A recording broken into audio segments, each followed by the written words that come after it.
Educate Society, a social-cultural NGO in Tezpur, Assam, was founded in 2009.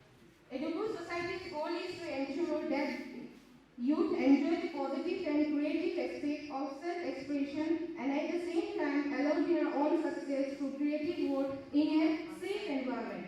Social Educate Society is able to equip those young participants with a new mindset and provide them with portfolio of tools of creative expression that will give them hope and self-empowerment, build leadership skill and self-esteem. Thank you, sir. Leather Educational Summit 2024, Mr. Rakesh Boro, Director, Mr. Pukar of Edupur, Tesco, all the office bearers of Edupur, and my dear students of Zidil College, Udalgiri College, and if I hope there are students from other institutes. Thank you, sir. Respected the principal of Udalgiri College, Dr. Vijay Naik. Respected all the different portfolios holding by the Edupur Foundation. First of all, good morning. And I came, and now from the Udalgiri High Secondary School, because Udalgiri High Secondary School, there's a science stream there. I don't know why they have not been invited, or they have left out, and I think we have not known that Udalgiri. One of our resource person, Deepak Nag, with the Pulam Kamusa. Deepak Nag sir হৈছে আমাৰ all Adivasi Students Association of Assam or executive committee, education convener হয় আৰু আমাৰ. Now I would like to again request Ibrahim to felicitate Sonaram Brahma sir with the Pulam Kamusa.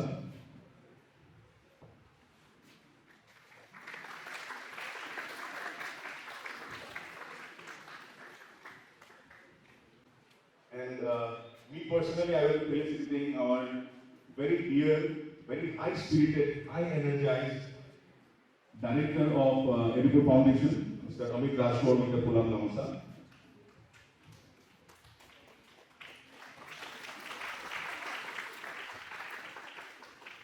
Okay, so now moving forward. Good afternoon, students. How are you all? Doing good, right?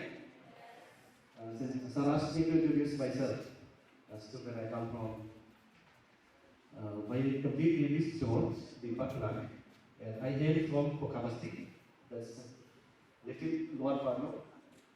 From Harisinga, it would be around 3 kilometers. I stay in Udalgiri. As for my education qualification. So good afternoon. मेरा आवाज पहुंच रहा है दूर तक? चलो ठीक है, फिर यहाँ से धीरे धीरे शुरुआत करते हैं जब तक लाइट आता है, राइट? अपार्ट फ्रॉम आप कोई भी स्ट्रीम के हो, ठीक है, आप स्टूडेंट हो, आप प्रोफेशन में हो या आप बिजनेस लाइन में हो, किसी भी लाइन में हो, सभी को ये एप्लीकेबल है, ठीक है? तो क्या चीज़ है, एक किताब है, मैं कोई एकेडमिक किताब को छोड़ के नॉन एकेडमिक कुछ किताब या नोवेल कोई पढ़ता है क्या? एनीवन जो एक्स्ट्रा किताबें पढ़ता हो, बुक्स, वेरी गुड.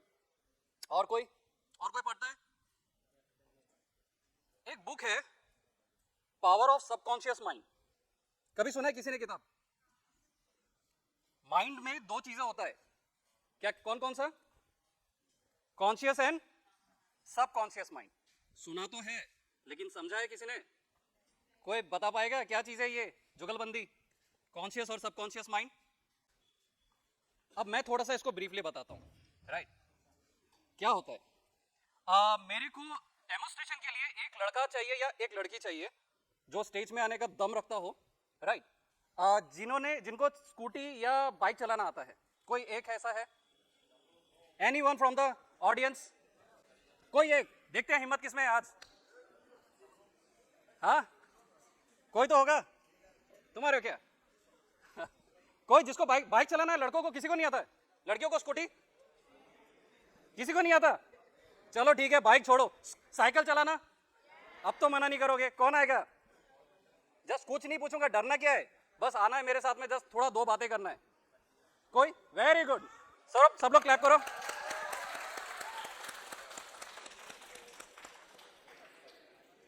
आ जाओ प्लीज। आपका नाम बता दो। कौशिक नार्जारी। कौशिक नार्जारी, क्या पढ़ रहे हो अभी? साइंस स्ट्रीम में। ओके चलो ठीक है। बाइक या स्कूटी? बाइक, स्कूटी, साइकिल, क्या? स्कूटी। चलो ठीक है।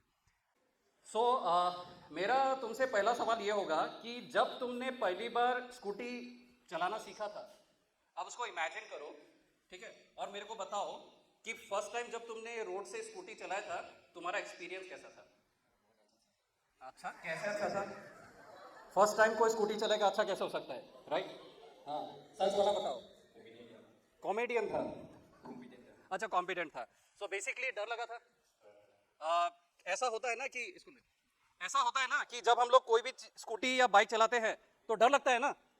आगे गाय या कोई इंसान अगर दूर में होता है तभी से ब्रेक मार के धीरे धीरे, राइट? और फिर गड्ढा देखा, फिर हमने सागुली देखा, और कोई आ गया, तो धीरे धीरे करके चलाते हैं, कॉन्शियस माइंड से मतलब चलाते क्या, ध्यान रख के चलाते हैं, करेक्ट? ऐसा ही था तुम्हारा एक्सपीरियंस? कितने साल हो गया चलाए हुआ? 7 ईयर्स हो गया। 7 ईयर्स चलाना हो गया? अरे क्या 7 ईयर्स हो गया? चलाया है, छोटे में चलाया है, क्या हुआ? सो 7 ईयर्स हो गया, अभी क्या सेम डर है? अभी कह रहा, इसको ले लो, हाँ, अभी सेम डर है? अभी डर नहीं है। अभी अगर तुम एक डेस्टिनेशन से दूसरा जगह में अगर रीच करते हो, सो तब तुमको कभी ऐसा लगता है कि तुम चला रहे हो अपने आप, बाइक स्कूटी चला चला के पहुंच गए और तुमको इतना सोचना नहीं पड़ रहा? क्योंकि जब फर्स्ट टाइम चलाओगे तो माइंड में बहुत सोचना पड़ता है कि नहीं? सब चीज़ ध्यान में रखना पड़ता है, और ऊपर से अगर पापा ने स्कूटी दिया है फिर तो, और उसमें अगर दाग लगा या उसमें थोड़ा सा भी एक्सीडेंट हुआ तो 12 बजेगा, राइट? लेकिन जब इन्होंने 5 साल 7 साल हो गया चलाकर, अब उनको ये डर नहीं लग रहा। अब एक जगह से 30 मिनट्स में पहुंच जाते हैं, तो पहुंच जाने के बाद में उनको वो डर नहीं होता, वो इजीली पहुंच जाते हैं, राइट? अब यहां पे आता है ये दोनों कॉन्सेप्ट। फर्स्ट टाइम जब इन्होंने साइकिल या स्कूटी चलाना सीखा, उस समय वो जब चलाए थे उन्होंने कॉन्शियस माइंड से चलाया था। तो कॉन्शियस माइंड बहुत अलर्ट माइंड होता है, राइट? तो वो इसको इंस्ट्रक्शन दिया कि मेरे को एक जगह से दूसरी जगह जाना है और मैं इतना एक्सपीरियंस नहीं हूं, तो मेरे को हर चीज का ध्यान रखना है, राइट? हर चीज में, जितना भी कोई भी आ रहा चीज है, सब चीज में ध्यान रखना है। लेकिन 5 साल के बाद में, 7 साल के बाद में जब इनको चलाना आ गया, तो कभी कभी ऐसा होता है, जनरली हम लोगों के साथ में ऐसा होता है, चलाते चलाते हम लोग जगह पहुंच जाते हैं, और हम लोग तो पहुंच ही गए, हमको यही याद नहीं रहता कितना हमने स्कूटी पार किया, कितना गाय पार किया, या कितने लोगों को पार किया, कितना गड्ढा पार किया, याद रहता है? वो याद नहीं रहता है। कैसे हम लोगों ने टेढ़ा बेका करके अपना स्किल दिखा के पहुंच गए, वो याद नहीं रहता है। वो किस लिए नहीं रहता है? क्योंकि उस समय हमारा सबकॉन्शियस माइंड वो ड्राइव कर रहा होता है, राइट? सो वो कैसे पॉसिबल हुआ? एक एक्सपर्ट जब हम लोग बनते हैं, कैसे बनते हैं? अब ऐसा तो नहीं है 5 साल पहले एक बार चलाया था, 5 साल के बाद में दूसरी बार चला रहा है, ऐसा तो नहीं है, कंटिन्यू चला रहा है। सो दैट मीन्स सबसे इंपॉर्टेंट, जो सबसे बड़ा जो माइंड होता है हमारे ह्यूमन बॉडी में, तो सबसे बड़ा होता है, सबसे ज्यादा पावरफुल जिसको बोलते हैं, वो होता है सबकॉन्शियस माइंड। और ये सबकॉन्शियस माइंड आपको वैसे ऐसे ऐसे डिसीजंस आपको देंगे जो आपके लिए बहुत ज्यादा हेल्पफुल होगा। लेकिन कब हम लोग वो सबकॉन्शियस स्टेज में पहुंचेंगे, सबकॉन्शियस माइंड का पावर कब यूज कर पाएंगे? जब हमारा प्रैक्टिस बहुत ज्यादा हो जाएगा। अभी इन्होंने 5 साल कंटिन्यू चलाया, चलाने के बाद में वो उस लेवल पे पहुंच गए, अब उनको इतना सोचना नहीं पड़ता, स्कूटी लिया, किक मारा और सीधा जहां पहुंचना था पहुंच गए। ब्रेन में इतना तो सोचना नहीं पड़ता ना, सोचना पड़ता है क्या? अभी तो सोचना नहीं पड़ता होगा, हाँ, तो सिंपल जाके पहुंच जाते हैं, राइट? सो ये चीज, थैंक यू सो मच, बस इतना ही है। अभी मैं 1-2 ऐसे करके बुलाते रहूंगा, डरने का नहीं, ठीक है? स्टेज में आने का और डट के अपना डर हटाने का, ठीक है? So this is the platform, ये प्लेटफॉर्म का यूटिलाइज करना चाहिए। Thank you. सो ये बहुत इंपॉर्टेंट चीज है किसी भी इंसान के लिए, कि हम लोग अपना मैक्सिमम ब्रेन पावर अगर यूटिलाइज करना चाहते हैं तो हमें कॉन्शियस माइंड से सबकॉन्शियस लेवल तक जाना होगा, और वो तभी पॉसिबल है जब हम लोग प्रैक्टिस करते रहेंगे। इतना प्रैक्टिस कर लेंगे कि हमको कोई भी इक्वेशन हो या कोई भी चीज का सम हो, कोई भी चीज का प्रॉब्लम हो, वो इमीडिएटली सॉल्व हो जाए। और वो तभी हो सकता है जब हमारा सबकॉन्शियस लेवल पे वो चीज एक छाप बन जाए, राइट? ताकि ब्रेन उसको रीड कर सके। एक प्रोग्राम होता है ब्रेन का कि वो a plus B whole square, उसका equation a square plus B square plus 2ab, वो ऑटोमेटिकली उसको आंसर दे सके। करेक्ट? समझ में आया? क्वेश्चन पेपर में जब तुम आंसर दोगे उसी का आंसर दे पाओगे जिसके बारे में तुम जानते हो। जिसके बारे में नहीं जानते उसका आंसर दे सकोगे? कोई भी दे सकोगे? सो इसका मतलब क्या? इसका मतलब यही हो गया कि ब्रेन को हमको वो नॉलेज, वो इंफॉर्मेशन पहले देना होगा, राइट? और वो उस लेवल तक बार बार रिपीटेडली देते रहना होगा जब तक ब्रेन उसको रजिस्टर करना ले और सबकॉन्शियस लेवल में वो रजिस्टर ना हो जाए। और जिस दिन हो गया उस दिन तुम्हारे मुंह पे वो आंसर रहेगा। टू का टेबल सभी को याद है, सबको पता है याद क्या है, सबको कॉन्सेप्ट के हिसाब से पता है कि नहीं, राइट? सो ये एक बुक है, मैं सजेस्ट करूंगा स्टूडेंट लाइफ में, the power of subconscious mind. ये किताब एक बार पढ़ना, तब तुमको इसके बारे में पता लगेगा। ठीक है? क्लियर हुआ सभी को? ओके, हम लोग अभी सेशन स्टार्ट करते हैं। में आता है, मैं कोशिश करूंगा जितना सिंप्लीफाई मैं इसको समझा सकूं, मैं सिंप्लीफाई करूंगा। और फिर भी किसी को कोई डाउट होता है तो प्लीज 1-to-1 में फीडबैक लेने के लिए मैं बहुत हैप्पी हूंगा कि आप लोगों के साथ मैं फीडबैक ले सकूं, राइट? ठीक है, तो हम लोग अपना सेशन स्टार्ट करते हैं। ठीक है, सो सबसे पहले हमारे जो एडुकोर फाउंडेशन है, तो एडुकोर फाउंडेशन में 32,000 मेंबर्स रजिस्टर्ड है।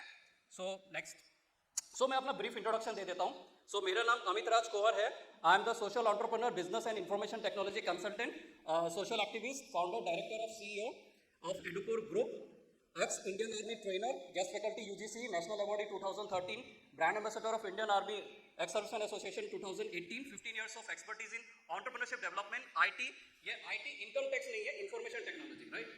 HR, human resource consultant, organized 300 plus physical and digital workshop, mentor of 10,000 plus students and 415 Indian Army soldiers को मैंने personally train किया है, right? So ये मेरा brief description and thank you.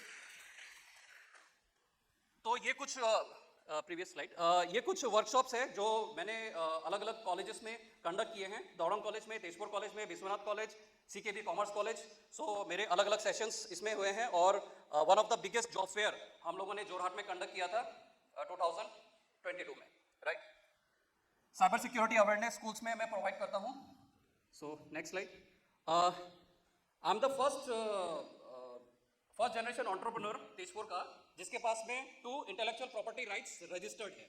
So what is intellectual property rights? किसी को इसके बारे में कोई आइडिया नहीं, राइट? सो मैं ये बताता हूँ ये क्या चीज होता है। कॉपीराइट पता है? कॉपीराइट सुना होगा या पेटेंट सुना होगा? पेटेंट होता है ना, 3 इडियट्स देखा है तो किसी के पास था ना? कौन था वो इंसान जिसके पास में पेटेंट? रैंचो, वो कहते हैं ना उनके पास। सो हमारे जो बिजनेस लाइन होता है उसमें हम लोग ट्रेडमार्क रजिस्टर्ड करते हैं। सो एडुपुर जो नेम है, ये 2 वर्ड से इसको इन्वेंट किया गया था। सो एडुकेशन से एडु और तेजपुर में जन्म लिया इसलिए पुर। सो डिक्शनरी में इसका कोई मीनिंग नहीं है। So it's a creative word Edupur. So Edupur copyright trademark registered and जॉब्सडेल।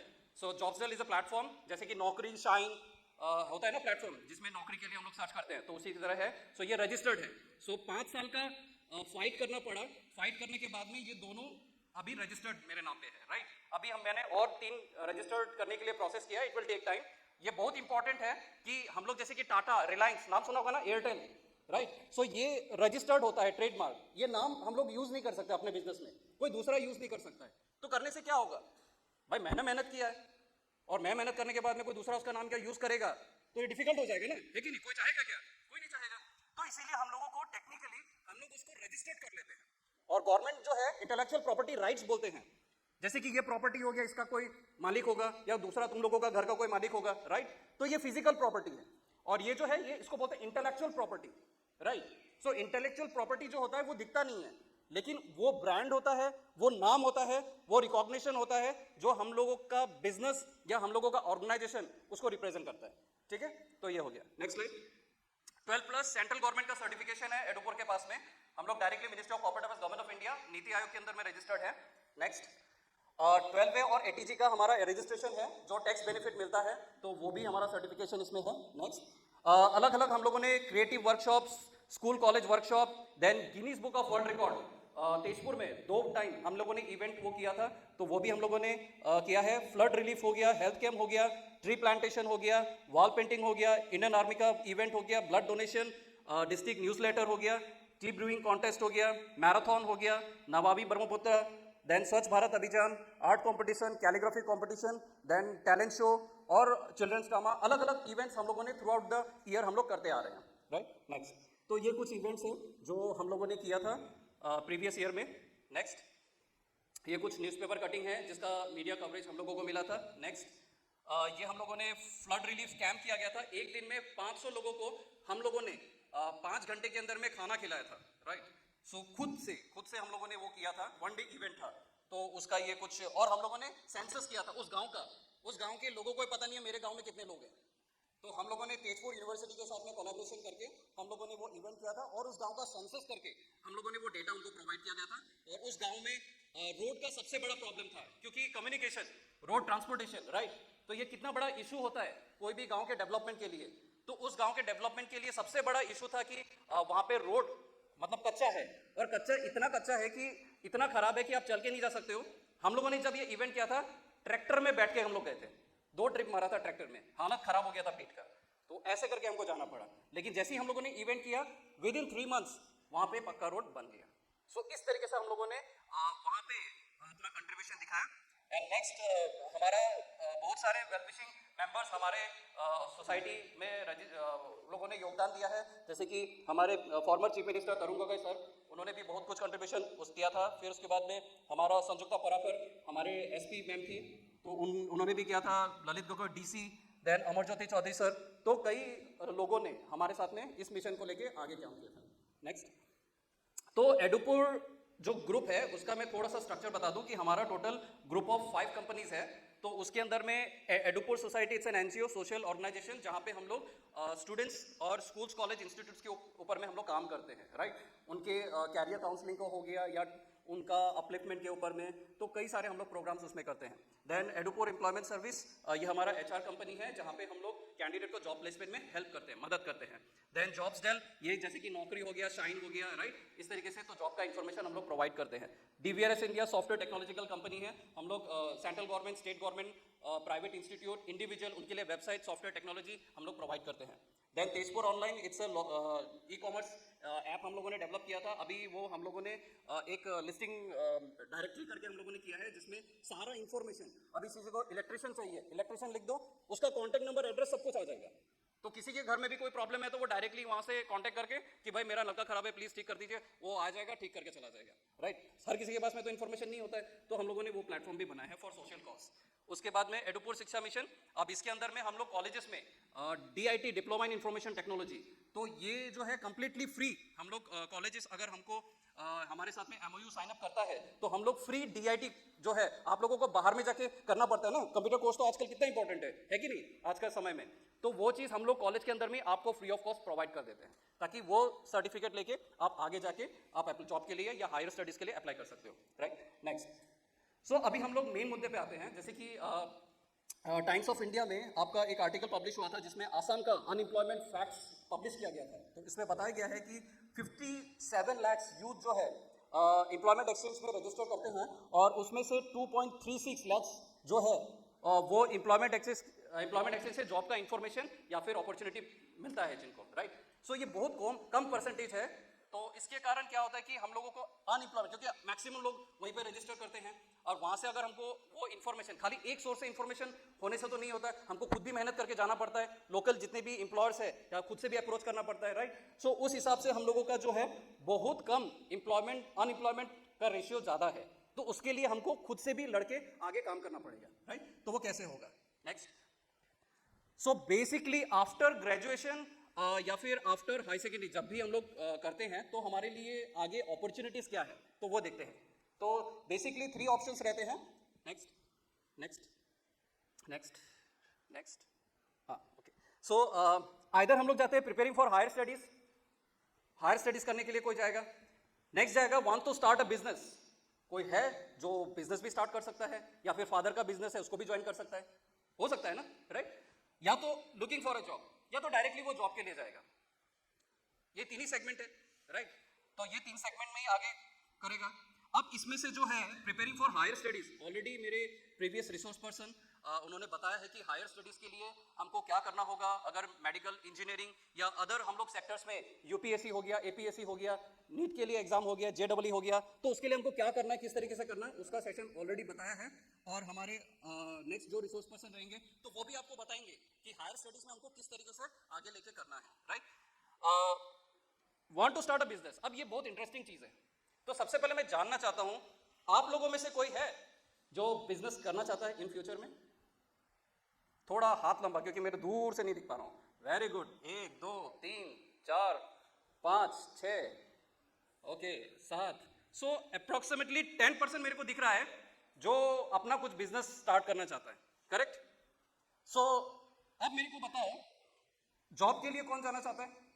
कोई भी job, government job, private job, कोई भी हो, रेज योर हैंड, थोड़ा लंबा, थोड़ा हाथ करके। कितना? ये तो 10% से भी कम लग रहा है, क्यों? तो बाकी कितना है हायर स्टडीज में? हायर स्टडीज में कौन कौन? Approximately 25 to 30%। और जिन्होंने हाथ खड़ा नहीं किया उनका क्या होगा?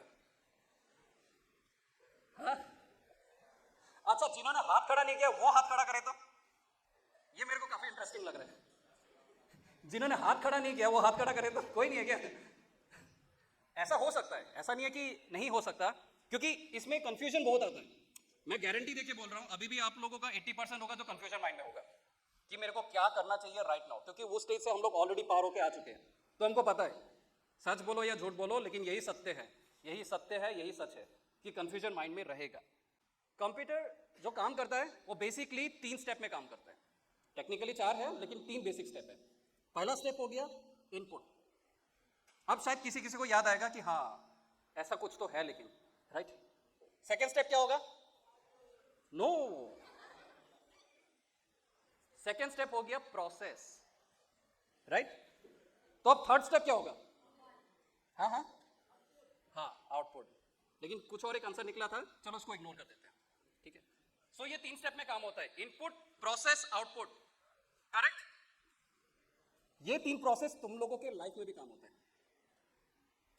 अब पूछो कैसे? जब हाई सेकेंडरी का अभी तो एग्जाम, अभी तो पढ़ रहे हो ना, ठीक है, कोई भी एग्जाम ले लेते हैं, जब उसमें जब मार्क्स आता है, राइट, किसी का 90 आता है, किसी का 95 आता है, किसी का 80 आता है, राइट। अब ये 3 प्रोसेस में से ये कौन सा प्रोसेस है? क्या लगता है ये कौन सा प्रोसेस है? एग्जैक्टली, ये हो गया आउटपुट, ठीक है। अब प्रोसेस क्या होगा इसका?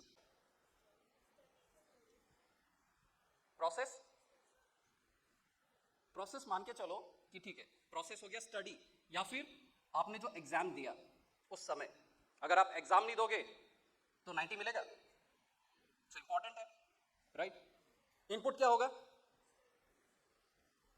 अब इनपुट क्या होगा? वो सारे मटेरियल्स जिसके वजह से आप स्टडी कर रहे हो, बुक्स हो सकता है, आपका रूम हो सकता है, पेन, पेंसिल, इन्वायरमेंट, ठीक है, ये सारे हो गए इनपुट। अब इनमें से 2 जो स्टेप है ये आप लोगों के कंट्रोल में है। कौन कौन सा 2 step? Input and process. Output आपके कंट्रोल में है। आप मन चाहे करके बिना इनपुट प्रोसेस किए 90 ला सकते हो, कोई भी मार्क्स ला सकते हो, तो आउटपुट आपके कंट्रोल में नहीं है। फॉर एग्जाम्पल से अगर मैं कैलकुलेटर में 1 + 2 करता हूं, आंसर क्या होगा? 3 होगा। तो मैं इनपुट ना करूं, प्रोसेस भी ना करूं, और स्क्रीन में मैं देखना चाहता हूं 3 आएगा? Is it possible? नहीं पॉसिबल है। तो हम लोग अपने रिजल्ट के ऊपर में इतना डिप्रेस क्यों होते हैं अगर रिजल्ट खराब आता है तो? और एक्सेप्ट क्यों नहीं कर लेते कि प्रोसेस और इनपुट के ऊपर में जो एफर्ट दिया था उसी का रिजल्ट है? सोच के देखो, बात सही है कि नहीं? क्योंकि कोई चमत्कार तो होता नहीं है, या कोई चमत्कार पे बिलीव करता है, राइट। आप इनपुट जैसा करोगे, प्रोसेस उसी तरीके से करोगे, आउटपुट बाय प्रोडक्ट है, वो ऑटोमेटिकली उसी हिसाब से ही आएगा। करेक्ट? सो सेम आप लोगों को भी अपने लाइफ में इसी तरीके से करना है। अगर आपको 90 चाहिए, आपका इनपुट और प्रोसेस दोनों 90 या उससे अबव का होना ही पड़ेगा। अगर आपने नहीं दिया उसमें इनपुट या प्रोसेस, आपका रिजल्ट 90 नहीं आएगा। सो कभी भी आपका रिजल्ट आपके एक्सपेक्टेशन के हिसाब से अगर नहीं आता है, आप किसी को ब्लेम मत करो। आप क्या करना है, आपको करेक्ट करना होगा। क्या करेक्ट करना होगा? आपका इनपुट और प्रोसेस चेक करो। मेरा पढ़ाई में कुछ गड़बड़ हो रहा है, मेरे को समझने में कुछ गड़बड़ हो रहा है, या मेरा मटेरियल्स करेक्ट नहीं है, उसको आप देखो, समझो, आइडेंटिफाई करो, और फिर से क्या करना है? रीप्रोसेस। जैसे सिस्टम करता है, अभी से सपोज कंप्यूटर सिस्टम जब हैंग हो जाता है तब क्या करते हैं? रिफ्रेश करते हैं या रीबूट करते हैं। उसी तरीके से रीस्टार्ट करना है आपको ईच एंड एवरी लेवल पे।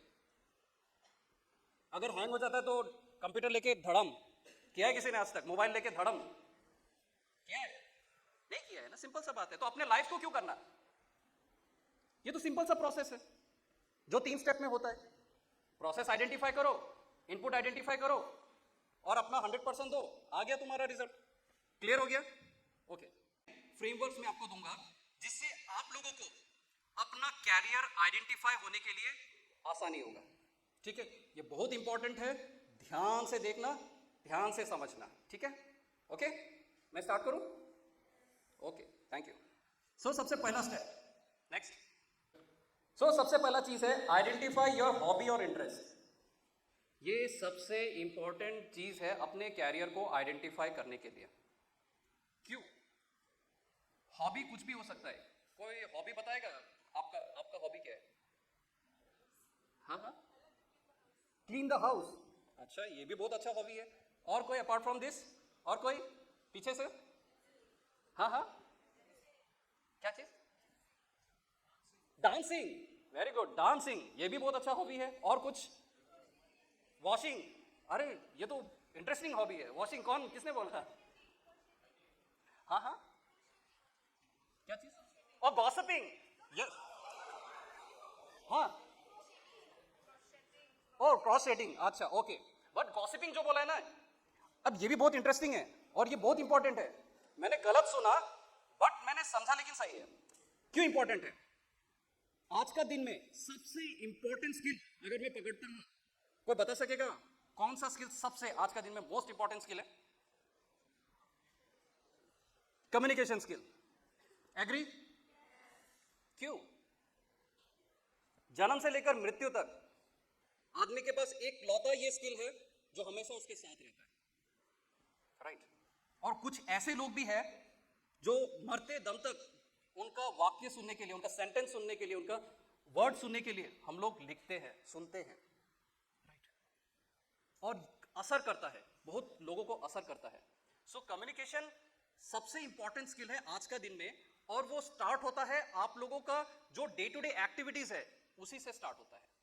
अगर मैं ये जो मैंने पूछा और मेरे को गलत सुना कि गॉसिपिंग, लेकिन गॉसिपिंग नहीं करके अगर हम लोग बोले कि चैटिंग, ठीक है, हम लोग दोस्तों से बात करते हैं, लोगों से बात करते हैं, तो ये बहुत इंपॉर्टेंट स्किल है। आप लोग समझते नहीं हो खाली बस कि आपके अंदर में अगर इस तरीके का अगर कोई आर्ट हो कि आपको बात करना अगर अच्छा लगे हर किसी से, और किसी भी अनचाहे लोगों से आप अच्छे से बात कर सकते हो, उसको अट्रैक्ट कर सकते हो, तो ये भी आज का दिन में बहुत इंपॉर्टेंट स्किल है। और most of the 80% corporate sector, private sector, semi government, government sector में communication skill most important skill है। ये आज से आप समझ लो। राइट? एक बार इसमें अगर मास्टरी ले लिया, आपको कोई भी एग्जाम या कोई भी स्टेज फेयर या कोई भी वन टू वन हो या वन टू मैनी ऑडियंस के बीच में भी आपको कोई भी स्पीच देने के लिए कोई प्रॉब्लम नहीं रहेगा। राइट? तो communication skill most important. Back to the point, hobbies और इंटरेस्ट। अभी जो मैंने सब्जेक्ट बोला कम्युनिकेशन, तो मेरे को लगता है मोस्ट ऑफ द 60 to 70% जितने भी ऑडियंस है, सबको तो बात करना तो अच्छा लगता है। अच्छा लगता है, अपने दोस्तों से बात करके अच्छा लगता है, लोगों से बात करके अच्छा लगता है। मैं चाहूंगा आप नोट्स बनाओ। ठीक है? आप नोट्स बनाओ, आपको बातों में क्या चीज अच्छा लगता है, किस तरीके से आप लोगों के माइंड को समझ सकते हो और उनका जो कन्वर्सेशन में आप इंटरेस्ट ला सकते हो, इसके ऊपर में आप वर्कआउट करो। अगर ग्रेजुएशन कर रहे हो 3 साल, तो 3 साल में अगर इस पे मास्टरी ले लिया, मैं कहता हूं कोई भी एंट्रेंस एग्जाम हो या कोई भी इंटरव्यू हो, इसको क्रैक करने के लिए ये स्किल सबसे नंबर 1 आपको हेल्प करेगा। ठीक है? आप लोगों के बीच में किसी का फोटोग्राफी में इंटरेस्ट होगा, फोटो खींच के अच्छा लगता है, मोबाइल है, सभी का फोटो खींचते हैं, राइट? वो भी एक हॉबी हो सकता है। ट्रैवलिंग एक हो गया, वो एक हॉबी है। तो ये हॉबीज जो है, इसको आइडेंटिफाई करो और इसको कोरिलेट करो कि ये मेरा इंटरेस्ट है कि नहीं, इंटरेस्ट सब्जेक्ट, राइट? अगर आपने आइडेंटिफाई कर लिया, मान के चलो कि एक कॉपी लो, उसमें अपना आज स्टार्ट कर लो। आज से एक मैं कह रहा हूं, एक रिक्वेस्ट है, 10 रुपए का एक कॉपी लेना आज सभी लोग, ठीक है? उसमें जो मेरा पहला मैंने दिया है 1, आइडेंटिफाई योर हॉबी और इंटरेस्ट, उसमें आप कम से कम 10 हॉबी लिखो जो आपने सुना है, जानते हो जिसके ऊपर, और थोड़ा बहुत कर भी लेते हो। कुकिंग भी होगा, कुकिंग करते हो कोई? हाँ, लिखो, सब लिखो। लिखने के बाद में उसमें से आप काटो और 2 या 3 स्किल ऐसा रखो जिसको लाइफ टाइम तक अभी कभी नहीं छोड़ना चाहते, कभी छोड़ना नहीं चाहते। आप जितना भी हो, जैसा भी हो, वो स्किल आपको, मतलब वो इंटरेस्ट आपको रखना है, क्योंकि वही चीज हम लोग मैच करेंगे अपने जॉब के साइड में। कि अगर काम भी वैसा मिल जाए, जैसे किसी को कुकिंग पसंद है, अगर काम भी कुकिंग वाला मिल जाए तो करोगे कि नहीं करोगे? किसको कुकिंग पसंद है, हाथ खड़ा करो तो। हाँ, क्या नाम है आपका? शुभश्री। ओके, आपको कुकिंग पसंद है ना? अगर जॉब भी हुआ कुकिंग वाला मिल जाए तो नहीं सेटिस्फाइड, क्योंकि आपको कुछ और भी करना है। हाँ, सो ये चीज आइडेंटिफाई करते समय आपको ध्यान में रखना है कौन कौन सी चीजें आपको इंटरेस्टेड है और कौन कौन सी चीजें इंटरेस्टेड नहीं है, और कौन सा आप प्रोफेशन के साथ में लेके जाना चाहते हो। ये आपको पॉइंट बहुत हेल्पफुल करेगा। नंबर 2, आइडेंटिफाई योर स्किल और learn new skill, specially market trending skill. अब स्किल तो बहुत सारे स्किल होते हैं, राइट? टेक्निकल, नॉन टेक्निकल से लेकर आपका communication skill, presentation skill, problem solving skill, बहुत तरीके के स्किल्स होते हैं। लेकिन कुछ स्किल होते हैं जो market trending, that means market में राइट नाउ उसका डिमांड है। राइट नाउ उसका डिमांड मींस हो गया कि आपके पास वो स्किल है और अगर उसके लिए वैकेंसी निकला है, इमीडिएटली आपको रख लेंगे अगर आपने प्रूफ कर दिया कि इस स्किल तो मैं मास्टर हूं। अब कुछ भी करवा लो, ये स्किल में तो मैं फाड़ दूंगा। अंडरस्टूड? तो मार्केट ट्रेंडिंग स्किल निकालो और उसके साथ नंबर 1 जो है इंटरेस्ट, उसके साथ में कोरिलेट करके देखो कि मेरे साथ में कुछ मैच हो रहा है क्या। ठीक है, मैच हो रहा है क्या, तो उसको थोड़ा देखो। सेकंड स्टेप क्लियर हो गया। मार्केट में फॉर एग्जांपल मैं बता रहा हूं, आज का डेट में सबसे ट्रेंडिंग स्किल अभी का तो चल रहा है, वो हो गया डिजिटल मार्केटिंग। सुना है किसी ने? सुना है? हाँ, थोड़ा जोर से बोलो। गुड। तो डिजिटल मार्केटिंग सुना है, ये बहुत ट्रेंडिंग में चल रहा है। तो क्या है उसके बारे में इंफॉर्मेशन, मैंने जो 10 रुपए का कॉपी बोला है उसमें ये चीजें लिखना, ठीक है? तो डिजिटल मार्केटिंग, अब उसमें डिजिटल मार्केटिंग के ऊपर में आप रिसर्च करो, देखो गूगल है सभी के पास में है। कितना समय लगता है? आपके पास में दुनिया का सबसे बड़ा रिसोर्स है, सबसे बड़ा लाइब्रेरी है। रिसर्च पेपर 2 दिन पहले रिलीज हुआ था, आज मिल जाता है। क्या नहीं है आपके पास में, राइट? लेकिन आपको एक चीज नहीं होना है इंटरनेट में जाके, क्या? Very good, please clap. ये वर्ड से आप समझ लो, आपको अगर कोई नीचे खींचने वाला है, आपका पड़ोसी, आपका दोस्त नहीं, ये डिस्ट्रैक्शन हो गया। आप खुद हो जो आप अपने आप को नीचे खींचते हो। तो आप लोगों को इंटरनेट में जाते समय ये चीज का ध्यान रखना है कि डिसिप्लिन मेंटेन करना है और डिस्ट्रैक्ट नहीं होना है, राइट? हर एक चीज का टाइम होता है, उस टाइम के हिसाब से आप करोगे तो आपको उसका इनपुट भी मिलेगा, प्रोसेस भी मिलेगा और फाइनली क्या मिलेगा? Output, right? तो क्लियर हो गया सेकंड स्टेप। मैं थर्ड में जाऊं? Okay, third, develop your expertise and major your level. अब ये इंपॉर्टेंट चीज है, राइट? इसके लिए मेरे को अब फिर से एक चाहिए, एक स्टूडेंट, फीमेल या मेल, कोई एक, एनीवन? कौन आएगा? ओके, आ जाओ प्लीज, राइट? चलो, वेरी गुड, आ जाओ। और एक मेरे को ऐसा चाहिए जिन्होंने कभी अपने लाइफ में कोई टूर प्लान किया हो, जैसे कि पिकनिक होता है ना, पिकनिक गए हो सभी? अब पिकनिक में कोई मैनेजर बने हो, पिकनिक मैनेजर जो पिकनिक पूरा कंडक्ट कराता है, भाई यहाँ जाना है, ये बस जाएगा, इतने लोग इतना पैसा देंगे, ये खाना मिलेगा पिकनिक में। तो ऐसा कोई है जिन्होंने ऑर्गेनाइज किया है पिकनिक? एनीवन? कोई तो होगा, मैनेजर लेवल का तो कोई है। देखो डरने का नहीं, मैंने कल ही बोला है, यहाँ पे डरने वाला कोई चीज नहीं है, एकदम सिंप्लीफाइड आप लोगों को पूछूंगा, राइट? आज से थोड़ा सा मतलब कॉन्फिडेंस आ जाएगा, राइट?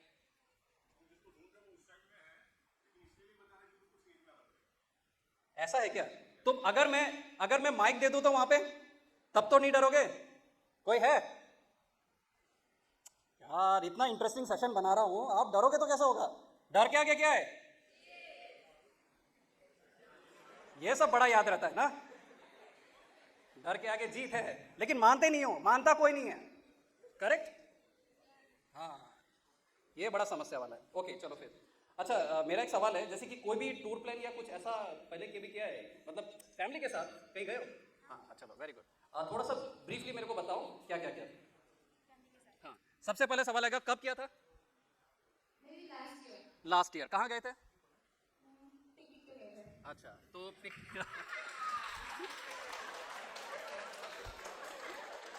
देखो हर कोई चाहता है बताता, लेकिन कोई नहीं। हाँ चलो कोई बात नहीं, मैं राज उगलवा रहा हूँ, ठीक है? ठीक है चलो। पिकनिक जो कोई यहाँ पे डेस्टिनेशन कोई जगह है, मान के चलते हैं भैरवकुंड, मान के चलते हैं, चलो ठीक है। अब वहाँ के लिए से सपोज क्या चाहिए होता है, क्या क्या चाहिए होता है? एक पहले डेस्टिनेशन चाहिए, वेरी गुड, पहले एक डेस्टिनेशन चाहिए। सेकंड क्या क्या लेके जाओगे खाने के लिए?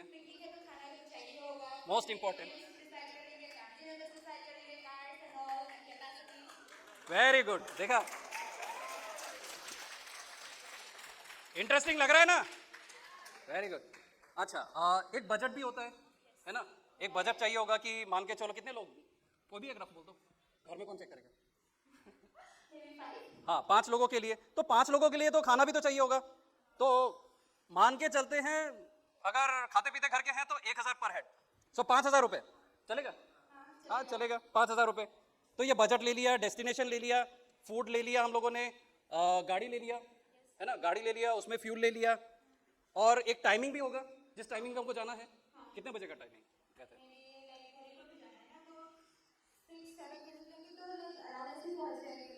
सो दैट मीन्स हम लोग 6-7 तो मॉर्निंग में 6 बजे मान के चलते हैं, 7 बजे हम लोग निकल रहे हैं, तो 7 बजे निकल रहे हैं तो वहाँ पे पहुँच जाएंगे अराउंड हम लोग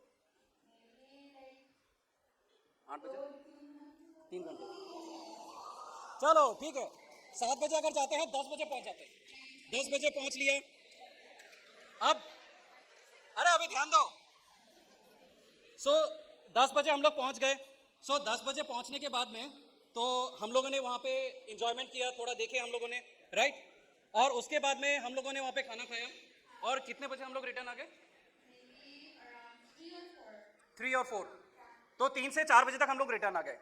सो कैसा लगा वो एक्सपीरियंस, कैसा था? अच्छा था? फैमिली सबसे बढ़िया फन अगर होता है तो फैमिली में होता है, ये भाई मैं भी एग्री करता हूँ। तुम लोग करते हो कि नहीं करते? अरे नो कौन बोला? पेरेंट्स के साथ नहीं आए हो इसीलिए नो बोल रहे हो, वरना यस निकल जाता। लेकिन ये सेशन पूरा लाइव चल रहा है, राइट? तो ये सब रिकॉर्ड हो रहा है। चलो नहीं हो रहा है, लाइव नहीं हो रहा है, रिकॉर्डिंग चल रहा है। ओके सो ये हम लोगों ने, ये कितना दिन लगा इसको अरेंज करने के लिए? 1-2 दिन में अरेंज हो गया है ना? हो जाता है अरेंज, हाँ राइट। सो ओके, अभी जोक्स अपार्ट, अभी यहाँ पे इंपॉर्टेंट लेसन्स में आते हैं, ठीक है?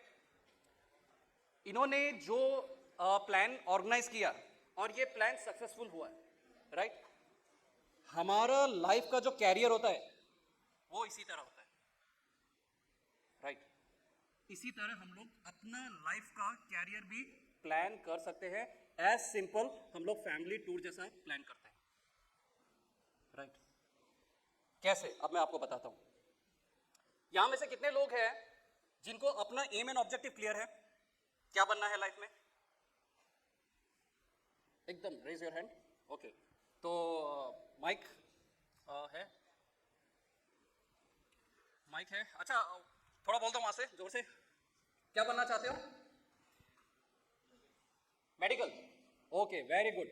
सो मेडिकल तुम्हारा क्लियर है, तुम एक डॉक्टर बनना चाहते हो। क्या चीज़ का डॉक्टर बनना चाहते हो? Neurologist, very good. सो कैसे बनोगे?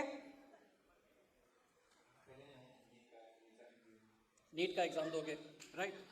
वेरी गुड, नीट का एग्जाम दोगे। तो नीट का एग्जाम के लिए प्रिपरेशन कैसे करोगे? मतलब खुद से करोगे या कहीं से करोगे, मतलब सीखोगे या कहीं पे करोगे, इंस्टीट्यूट में लोगे, कैसे करोगे?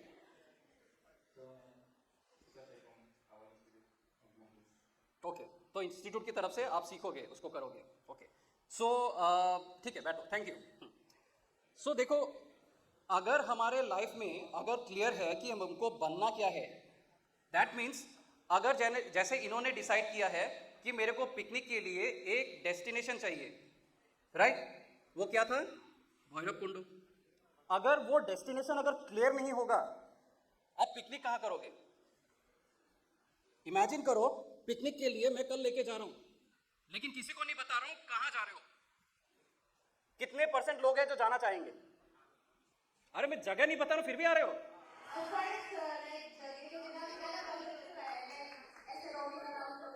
अच्छा, ठीक है, लेकिन पेरेंट्स के साथ, अगर पेरेंट्स के साथ जाना चाहते हो, फॉर एग्जांपल, क्योंकि तुम लोग तो फन वे में बोल रहे हो, मान के चलो पेरेंट्स के साथ अगर जाना चाहते हो, पेरेंट्स को लेके जाना चाहते हो, कितने लोगों का पेरेंट्स हैं जिनको जगह पता नहीं अपने बच्चों को लेके जाएंगे? अब हाथ खड़ा करो। अरे तुम्हारे पेरेंट्स भी तुम्हारे जैसे, कहीं पे भी जाओ कोई प्रॉब्लम नहीं। चलो फिर भी 1% 2% ऐसा छोड़ दिया, लेकिन बाकी ये सोचने वाला बात है कि अगर तुमको डेस्टिनेशन नहीं पता है, फॉर एग्जाम्पल से मैं इनको से सपोज गुवाहाटी लेके जाना चाहता हूँ या कोई भी XYZ जगह में लेके जाना चाहता हूँ, अगर मैं तुम्हारा गाड़ी में आंख बंद कर दूं, एक यहाँ पे ऐसा बंद कर दूं और तुमको बिठा दूं और जर्नी में लेके जा रहा हूँ, तुमको अभी तक पता नहीं है डेस्टिनेशन कहाँ पे है, तुमको टाइम का पता नहीं है कितना टाइम जा चुका है, तुमको पता नहीं है कितना डिस्टेंस जा चुका है, तुम्हारे मन में डर होगा कि नहीं होगा? डर होगा, डर होगा।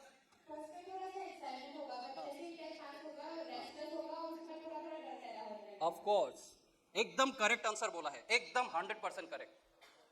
क्योंकि तुम लोगों का लाइफ में भी इसी तरीके से अभी जो फन चल रहा है ना, क्योंकि तुम लोगों को डेस्टिनेशन तो पता नहीं है, अभी कहाँ जाना है बहुत लोगों को पता नहीं है, लेकिन जैसे ही टाइम जब पार होते जाएगा ना, फिर तुमको एहसास होगा कि मैं जा कहाँ रहा हूँ, और तब तुमको डर लगेगा, क्योंकि बाकी लोगों का डेस्टिनेशन क्लियर होगा, आइदर वो मेडिकल में जा रहे हैं, आइदर वो इंजीनियरिंग में जा रहे हैं, कोई दूसरा कोचिंग में जा रहा है, और तुम कहीं नहीं जा रहे हो, तो फिर तब तुमको डर लगेगा।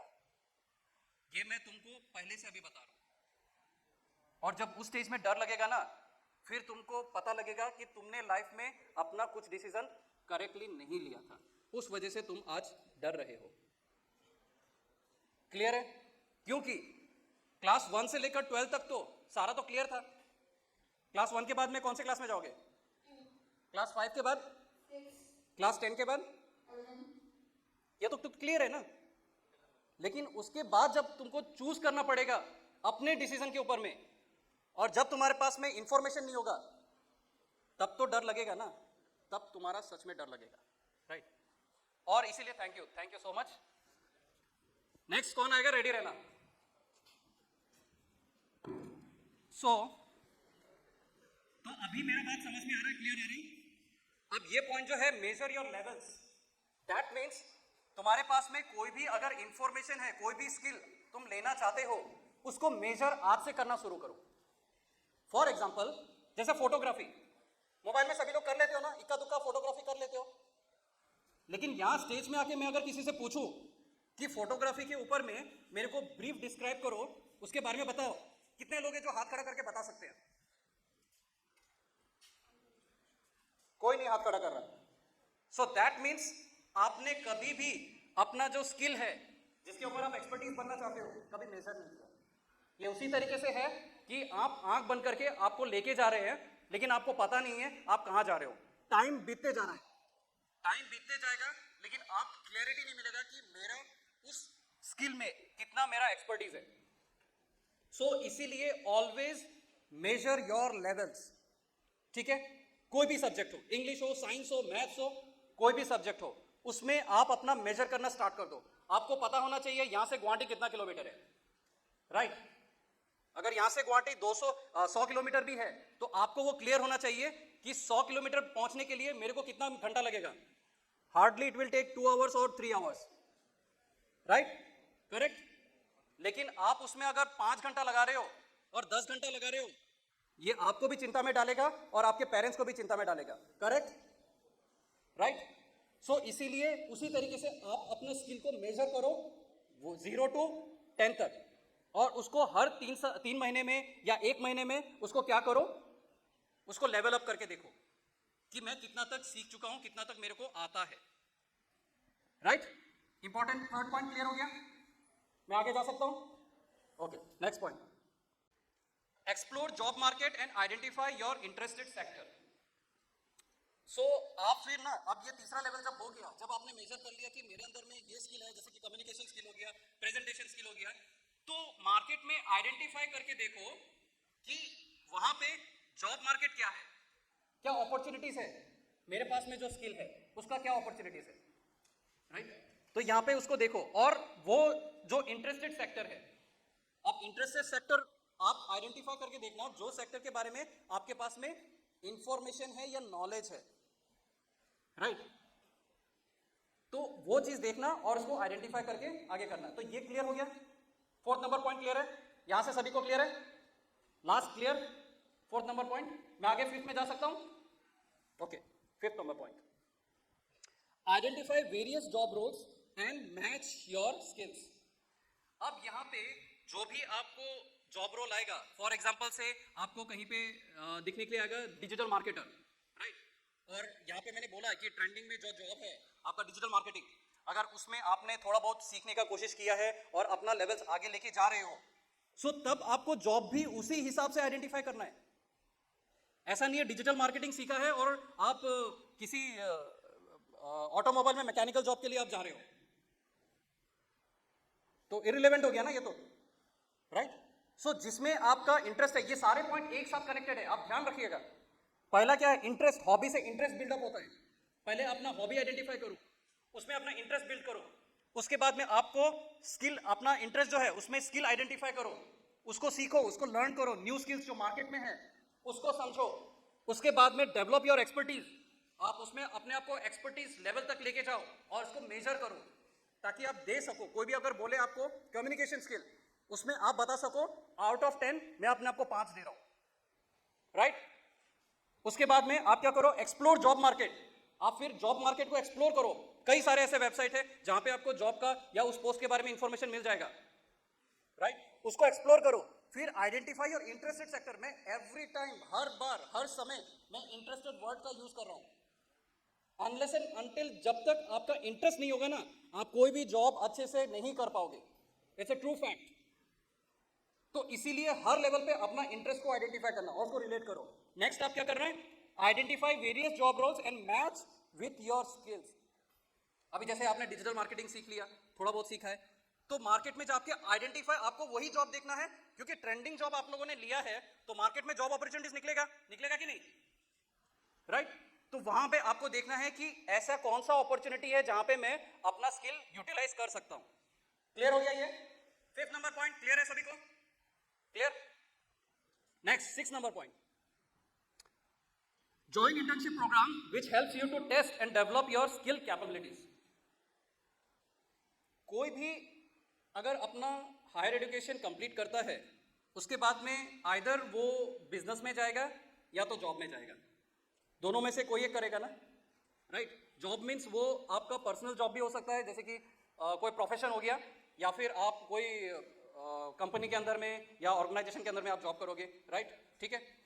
तो कोई भी आप जॉब करोगे, उससे पहले मैं हमेशा अपने सेशंस में या अपने कैंडिडेट्स को एडवाइस करता हूं, अपने स्टूडेंट्स को, कि आप जॉब पहले नहीं ज्वाइन करना है। सबसे पहले आपको देखना है कहीं पे इंटर्नशिप प्रोग्राम अवेलेबल है क्या आपके आसपास का एरिया में।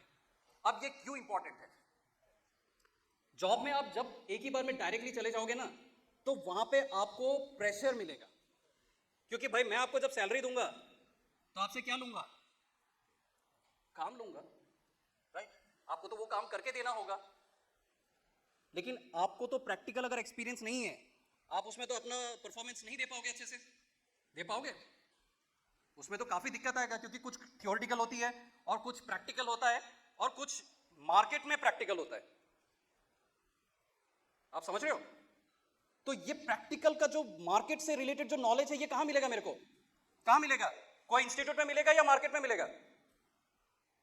अरे सवाल है, पूछ रहा हूं, कहां मिलेगा? मार्केट में मिलेगा, राइट? सो मार्केट में जाने से पहले, जॉब लेने से पहले, इट्स वेरी इंपॉर्टेंट कि आप कोई इंटर्नशिप प्रोग्राम लो। अब इंटर्नशिप प्रोग्राम में होता क्या है? बहुत से ऐसे इंस्टीट्यूशन है, ऑर्गेनाइजेशन है जो इंटर्नशिप प्रोग्राम कराते हैं, जो कंप्लीटली फ्री होता है, और किसी किसी में तो पेड भी होता है, कि पेड इन द सेंस आपको पे नहीं करना है, आप वहां पे आपको पेड किया जाएगा, आपको पैसा भी मिलेगा, और वहां पे आपको सिखाया जाएगा जो भी आपने क्वालिफिकेशन लिया है, जो भी आपका नॉलेज है, उसको प्रैक्टिकली आप मार्केट में आप कैसे यूज कर सकते हो। तो ये इंटर्नशिप प्रोग्राम में सिखाया जाता है। और वहां पे आपसे कोई भी गलती होगा, डेफिनेटली आपने जस्ट अभी एजुकेशन कंप्लीट किया है, मार्केट का आपके पास कोई नॉलेज नहीं है, तो गलती होना स्वाभाविक है, गलती हो सकता है, लेकिन उस गलती के ऊपर में कोई जज नहीं करेगा। क्यों? क्योंकि आपने इंटर्नशिप प्रोग्राम में आपने जॉब नहीं लिया है, तो वहां पे गलती होगा तो गलती से आप सीखोगे, आपको सिखाएंगे कि नहीं, आपने ये चीज गलत किया है, आप इसको करेक्ट कर लो। कैसे करेक्ट? इस तरीके से होता है। तो ये कंटिन्यू आपको कहीं पे 1 महीने का होता है, कहीं पे 2 महीने का, कहीं पे 6 महीने का, कहीं पे 1 साल का भी होता है, डिपेंड करता है ऑर्गेनाइजेशन के हिसाब से और सेक्टर के हिसाब से अलग अलग होता है, राइट? तो वहां पे आप लोगों को सिखाया जाएगा। अब जब आपको प्रैक्टिकल मिलेगा, फॉर एग्जाम्पल से आपका कम्युनिकेशन स्किल बहुत अच्छा हो गया है, लेकिन अगर आप पब्लिक के साथ बात नहीं करोगे तो कैसे पता लगेगा कि आपका अच्छा हो गया है? आपको तो रियल कस्टमर चाहिए ना, जिसके साथ में बात कर सको, अपना गलती पकड़ सको, जो आपको करेक्ट भी करा दे कि नहीं आप इस तरीके से कस्टमर से गलत से बात कर रहे हो, आपको ऐसे बात करना होता है, इस तरीके से बात करना होता है, करेक्ट? तो ये चीजें आपको इंटर्नशिप प्रोग्राम में सिखाया जाता है, बताया जाता है। जैसे हमारे ऑर्गेनाइजेशन में हमारा 100 डेज का इंटर्नशिप प्रोग्राम रहता है, और हम लोग पेड में पढ़ाते हैं, मतलब पेड में भी कराते हैं। दैट मीन्स आपको उसके लिए पे भी किया जाएगा, राइट? तो ऐसे कई ऑर्गेनाइजेशन है, आप देखो आपके एरिया में जो आपको डेवलप कर सके कि आपका जो स्किल है आप कौन से जॉब प्रोफाइल के लिए एप्लीकेबल है, राइट? इसमें कोई डांटेगा नहीं, नौकरी से तो निकाल देगा, लेकिन इंटर्नशिप से आपको सिखाएगा, बताएगा। क्लियर हो गया? इंटर्नशिप सबको क्लियर है? क्लियर है लास्ट सभी को? ठीक है, नेक्स्ट। अब आपका जब इंटर्नशिप कंप्लीट हो गया और आपने जब अपने आप को टेस्ट कर लिया कि ये पर्टिकुलर स्किल में मैं एक्सपर्टीज हो चुका हूं, मेरे को आता है, अब क्या करना है? आपको आपका पहला जॉब सर्च करना है, ठीक है? आप मार्केट में सर्च करोगे, search your first job according to your interest sector और स्किल यू हैव लर्न, मतलब आपने जो सीखा है और आपका जो इंटरेस्टेड सेक्टर है उसके मुताबिक आपको मार्केट में देखना है। जैसे मैंने डिजिटल मार्केटिंग सीखा है, तो मेरे को ऐसी कंपनी चाहिए होगा जो डिजिटल मार्केटिंग करवाती हो या जिनको रिक्वायरमेंट है उस हिसाब से, ठीक है? क्लियर हो गया? मार्केट में मिलेगा, आपको सर्च लोकली भी सर्च करना होगा और ऑनलाइन में भी सर्च करना होगा, ऑफलाइन ऑनलाइन दोनों में, ताकि आप उसको बेहतर तरीके से समझ सको। क्लियर हो गया सभी को? Clear? Okay, next. If found, apply with your professional resume with covering letter. So अगर आपको कहीं पे मिल गया तो ऐसा नहीं है कि सर, जैसे हम लोग बोलते हैं, मे आई गो टू टॉयलेट, है ना, ऐसे जाके सर मेरे को जॉब चाहिए, ऐसा नहीं। हर किसी का एक फॉर्मेट होता है, उस हिसाब से आपको अप्लाई करना होगा, क्योंकि मोस्ट ऑफ द स्टूडेंट्स आपको जब आप अप्लाई करते हो गलत तरीके से अप्लाई करते हो, जिसके वजह से रिजेक्शन होता है। चाहे वो हायर स्टडीज के लिए आप किसी भी इंस्टीट्यूट हो गया या कॉलेजेस में हो गया, आप अप्लाई करना चाहते हो, या फिर किसी जॉब के लिए, आपको अपना प्रोफेशनल रेज्यूमे ये आपको बना के सबमिट करना होगा विद द कवरिंग लेटर, कि आप क्यों चाहते हो उस ऑर्गेनाइजेशन में, आप क्यों चाहते हो अप्लाई करना, राइट? तो ये चीजें ध्यान में रखना है। क्लियर हुआ ये? Okay, next 9 number. Before interview, work out about the company and on job profile. Also explain how your enrollment can add value to the company. Most important part है ये। अब इसमें थोड़ा सा आपको होमवर्क करना होगा कि आपको कहीं पे कोई जॉब का आपने एडवर्टाइजमेंट देखा है, आपने बढ़िया सा एप्लीकेशन लिखा है, उसमें अपना रेज्यूमे दिया है और भेज दिया, बेस्ड ऑन योर एप्लीकेशन आप वहाँ पे शॉर्टलिस्टेड हो गए और आपको इंटरव्यू के लिए बुलाया जा रहा है। अब ये बहुत इंपॉर्टेंट पार्ट है, इंटरव्यू के लिए बुलाया जा रहा है। तो मोस्ट ऑफ द पार्ट में इंटरव्यू जो है वो हमारा हम लोग रैंडमली चले जाते हैं, तो इसीलिए ख़राब हो जाता है, राइट। और हम लोग समझ नहीं पाते कि गलती क्या किया। तो यहाँ पे जो है आप जो जहाँ पे आपने इंटर्नशिप किया था वो आपको बहुत हेल्प करेगा कि आपको कैसे अपने आप को प्रेजेंट करना है, और यहाँ पे उस चीज़ के बारे में आपको बताना है इंटरव्यू जो उस पोस्ट के लिए रेलेवेंट है, राइट। क्योंकि इंटरव्यू में हर किसी को एक पर्टिकुलरली टाइम मिलता है, 5 मिनट 10 मिनट का, और इंटरव्यू के लिए कई सारे कैंडिडेट्स एक साथ बैठे होते हैं। अब आप ही को उन सारे कैंडिडेट्स में से सिलेक्ट करेंगे, क्यों? ये इंपॉर्टेंट पॉइंट है कि नहीं? क्यों?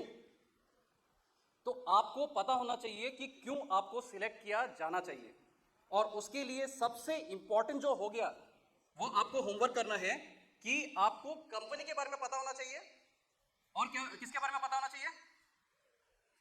जॉब प्रोफाइल के बारे में, राइट। कि मैं कौन से जॉब प्रोफाइल के लिए अप्लाई कर रही हूं, ताकि जब आप इंटरव्यू में बैठोगे तो वहां पे डायरेक्टली उसके मुताबिक आप बात कर सकोगे। और यहां पे अगर मेरे को कोई कैंडिडेट सिलेक्ट करना है तो मैं भी यही देखूंगा कि उसको उस पर्टिकुलर सब्जेक्ट में या स्किल में कितना नॉलेज है, और अगर मेरे को लगा कि उसको उसका नॉलेज है तो मैं क्या करूंगा? सिलेक्ट कर लूंगा, सिंपल। और किसको सिलेक्ट नहीं करूंगा? जिसको उसके बारे में नॉलेज नहीं है। अगर आप घर में कंस्ट्रक्शन में एक मिस्त्री लगाना चाहते हो और दूध वाला आके बोलता है दीजिए काम, मैं करवा दूंगा, मैंने भी कहीं कहीं यूट्यूब में देखा है, तो मैं भी कर सकता हूं, आप दोगे? हाँ, तो यही बात है, क्योंकि जो जिस काम के लिए चाहिए आप उसी को ही हायर करोगे ना, उसी को ही लोगे। तो जब आपको ये बात पता है कि मैं जब भी आपका सिलेक्शन होगा बेस्ड ऑन योर स्किल और उस प्रोफाइल के मुताबिक होगा, तो सिंपल है ना, आप उसी को पढ़ लो, उसी को समझ लो, करेक्ट। अब यहाँ पे दो चीजें इंपॉर्टेंट हो गया, कंपनी का ऑर्गेनाइजेशन के बारे में पढ़ लो और उस जॉब प्रोफाइल के बारे में पढ़ लो, और उसमें आप अपने आप को प्रेजेंट करो कि आप उस कंपनी में किस तरीके से आपका स्किल या आपका ज्वाइनिंग होने से क्या वैल्यू एडिशन होगा। हार्डली 2 मिनट लगेगा, आपने एक्सप्लेन कर दिया, आपको डायरेक्ट बोलेगा कि यू आर हायर्ड, एकदम सच बता रहे। तो 9 नंबर पॉइंट क्लियर हो गया सभी को? क्या मैं 10वें नंबर पॉइंट में जा सकता हूं लास्ट? ठीक है, 10 नंबर पॉइंट। अब यहां पे बहुत लोग गलती ये कर लेते हैं, उनको नौकरी मिल जाता है, उनको लगता है कि बहुत बड़ा मैदान साफ कर लिया, राइट। अब जिंदगी सेटल है, अब मेरा कोई कुछ भी उखाड़ नहीं सकता है। लेकिन यहीं पे सबसे बड़ी गलती पहला स्टेप देने के साथ ही साथ हो जाता है। हमको कंफर्ट जोन में नहीं जाना है, राइट। क्योंकि मोस्ट ऑफ द कैंडिडेट्स के साथ में यही देखा है कि 5 साल 7 साल वो घूम फिर के एक जॉब से दूसरा जॉब, दूसरे से तीसरा जॉब, 1 साल के अंदर में 4 जॉब चेंज कर लिया। तो पहला सवाल यही आता है कि पहला जॉब क्यों लिया और क्यों छोड़ा। उसका जवाब अगर क्लियर नहीं होता है ना, आपका पूरा कंप्लीट ट्रैक जो आपने 1 से लेकर 9 तक जो भी प्रिपरेशन किया था सब वेस्ट गया, बर्बाद गया। आपको कॉन्सेप्ट समझ में नहीं आया, आप नहीं समझ पाए कि अपना कैरियर कैसे चूज करना है, और आप रैंडमली किसी ने इन्फ्लुएंस में आके किसी ने बोला, क्योंकि ये तो डिस्ट्रैक्शन रहेगा ही, कोई ना कोई आपको इन्फ्लुएंस करेगा, कोई ना कोई आपको बोलेगा यार ये जॉब अच्छा है, ये ऑर्गेनाइजेशन अच्छा है, आप ज्वाइन कर लो, आप कर लोगे। उसके बाद में कुछ सालों के बाद में, कुछ महीनों के बाद में रियलाइज करोगे अरे ये तो मेरा सेक्टर नहीं, मेरे को इंटरेस्ट ही नहीं है इसमें, मैं तो फंस गया। और फिर उसी लूप में आप घूम घूम के आप अपना कई साल बर्बाद कर दोगे, और फिर रियलाइज करोगे कि अपनी जिंदगी को फिर से रिस्टार्ट करते हैं। तब तक आपका समय जा चुका है ना, क्योंकि बहुत ऑर्गेनाइजेशन में कम एज से लेते हैं। तो इसीलिए वो गलती आप लोगों के साथ में ना हो, इसीलिए इफ सिलेक्टेड, अगर सिलेक्ट हो जाते हो, प्लान फॉर प्रमोशन। उसी ऑर्गेनाइजेशन में आप प्रमोशन के लिए देखिए, क्योंकि आपने अगर जो इंडस्ट्री चूज किया है, जो कंपनी चूज किया है, सोच समझ के दिमाग लगा के चूज किया है कि नहीं। उसमें आपको और ऊपर देखा होगा ना, ऐसा तो नहीं है कि भाई वहां पे मेरे को एक बैंक एग्जीक्यूटिव का जॉब मिल गया, अब मैं उसी में खुश हूं, मेरे को बैंक मैनेजर नहीं बनना है। या सेल्स एग्जीक्यूटिव का जॉब मैंने देखा है। अब मेरे को बैंकिंग का मैनेजर नहीं बनना है, कोई ऐसा होता है क्या? सबको तो दूर में ही देखते हैं ना। अभी यहाँ पे अगर मैंने ज्वाइन किया है तो एम क्या होगा कि मैं प्रिंसिपल बनूं, चेयरमैन बनूं, है कि नहीं? तो आप जब ऑर्गेनाइजेशन में चूज करते हो तो उसमें देखो कि उसमें स्कोप है कि नहीं आगे जाने का। अगर स्कोप ही नहीं है तो उस ऑर्गेनाइजेशन को आप क्यों ज्वाइन कर रहे हो फिर? करेक्ट। तो इसीलिए आप देखो उसमें प्रमोशन के लिए plan for promotion while acquiring good knowledge. अब आपको सेक्टर का, उस सेक्टर का नॉलेज लेने का शुरू करो, राइट? अगर आपको बैंकिंग पसंद है, बैंकिंग किस किस को पसंद है? बैंकिंग, कोई बैंकिंग में जाना चाहता है? कोई है? नहीं जाना चाहता? ओके ठीक है, चलो। गवर्नमेंट जॉब कौन कौन करना चाहता है? एक। मेरा सवाल गलत हो गया क्या? कोई रिस्पॉन्स नहीं है। गवर्नमेंट जॉब, बाकी प्राइवेट जॉब कितने लोग करना चाहते हैं? फ्यूचर में बोल रहा हूं, ये नहीं। मैडम ने हाथ खड़ा कर दिया, आप सोच में ही रह रहे हो। हाँ, मेरा क्वेश्चन का ये मतलब नहीं है कि कल ही आपको प्राइवेट जॉब ज्वाइन करना है या गवर्नमेंट जॉब ज्वाइन करना है। एम तो होगा ना, कहीं पे तो एम देखा होगा। अगर गवर्नमेंट जॉब का देखा होगा, कहीं पे देखा होगा ना कि मैं डीसी ऑफिस मैं डीसी बनूं या एसपी ऑफिस में मैं एसपी बनूं, राइट? प्राइवेट में देखा होगा तो माइक्रोसॉफ्ट का मैं एग्जीक्यूटिव डायरेक्टर बनूं। कुछ तो सोचा होगा, माइंड में कोई प्लान है कि नहीं? नहीं है, मैं गारंटी दे रहा हूं नहीं है। प्लान करो, ठीक है? प्लान करो। कहीं दिक्कत आता है पूछो, समझो, लेकिन प्लान करो, क्योंकि प्लान करके ही घर बनता है, बिना प्लान के घर नहीं बनता है। समझ रहे हो? तो प्लान करो। अब यहां पे जो है, अब गुड नॉलेज लो, उसके बाद में प्रैक्टिकल एक्सपीरियंस लो। प्रैक्टिकल एक्सपीरियंस, आपने थ्योरी बहुत सीख लिया कि how to deal with the customer. अब ये थ्योरेटिकल समझ लिया, एक कस्टमर मुझसे पकड़ के बोलो कि मैं इससे बात करूंगा, इसका प्रॉब्लम तो मैं सॉल्व करके ही जाऊंगा, चाहे ऑफिस का प्रॉब्लम हो या घर का प्रॉब्लम हो, लेकिन प्रॉब्लम मैं सॉल्व करके जाऊंगा। वैसा एटीट्यूड अगर हर इंडिविजुअल में हुआ ना, वो कोई भी जॉब ले सकता है या तो किसी को भी जॉब दे सकता हो आफ्टर सक्सेसफुल एक एंटरप्रेन्योर या बिजनेसमैन बन जाएगा तो, right? So problem solving attitude आपको रखना होगा, चाहे आप जॉब ले रहे हो या जॉब दे रहे हो। क्लियर? ठीक है? Remember, you need to develop your skill every time. हर एक समय ऐसा नहीं होता है कि आपने डिजिटल मार्केटिंग या फोटोग्राफी आपने सीख लिया, ये बेस्ट है, इसके बाद में और इससे कोई सीखने वाला और नहीं है, इसके ऊपर में कोई लेवल ही नहीं है। ऐसा कोई भी सेक्टर में आज तक नहीं है कि ये खत्म है इसके बाद नहीं है। तो हर एक में लेवल होता है, और ये लेवल कैसा होता है मैं आपको बताता हूं। अगर कोई फोटोग्राफी आज करता है, मैं उसका एम क्या होना चाहिए? उदालगुरी डिस्ट्रिक्ट में मुझसे अच्छा कोई फोटोग्राफर हो ही नहीं सकता। इस लेवल तक पहुंचना है। जिस दिन इस लेवल में पहुंच गए, इस स्टेट में, आसाम में, मुझसे अच्छा फोटोग्राफर कोई हो ही नहीं सकता है। उस एटीट्यूड में आपको अपना लेवल पुश करके आगे बढ़ना है। और आपने अगर स्टेट जीत लिया, फिर आप रीजनल लेवल में जाओ, उसके बाद में नेशनल लेवल पे जाओ, लेकिन ऑनेस्टली करना होगा और पूरे जोश के साथ में करना होगा। जब तक वो लेवल अचीव नहीं करते हो, लेवल आप कुछ भी लो, कोई भी सेक्टर लो, कुछ भी लो, हर एक सेक्टर में ग्रोथ है, हर एक सेक्टर में ग्रोथ है, ये आपको समझना पड़ेगा। लेकिन उसमें आपको मास्टरी करना पड़ेगा, तब जाके उस सेक्टर में आप अपना बेस्ट परफॉर्मेंस दे सकते हो। और जिस दिन अपने बेस्ट परफॉर्मेंस दे दिया, उस दिन आप में बहुत कॉन्फिडेंस इस लेवल का आ जाएगा कि आप कोई भी डिसीजन, जॉब लेने का, जॉब छोड़ने का या आगे बिजनेस करने का, कुछ भी आप कर सकते हो।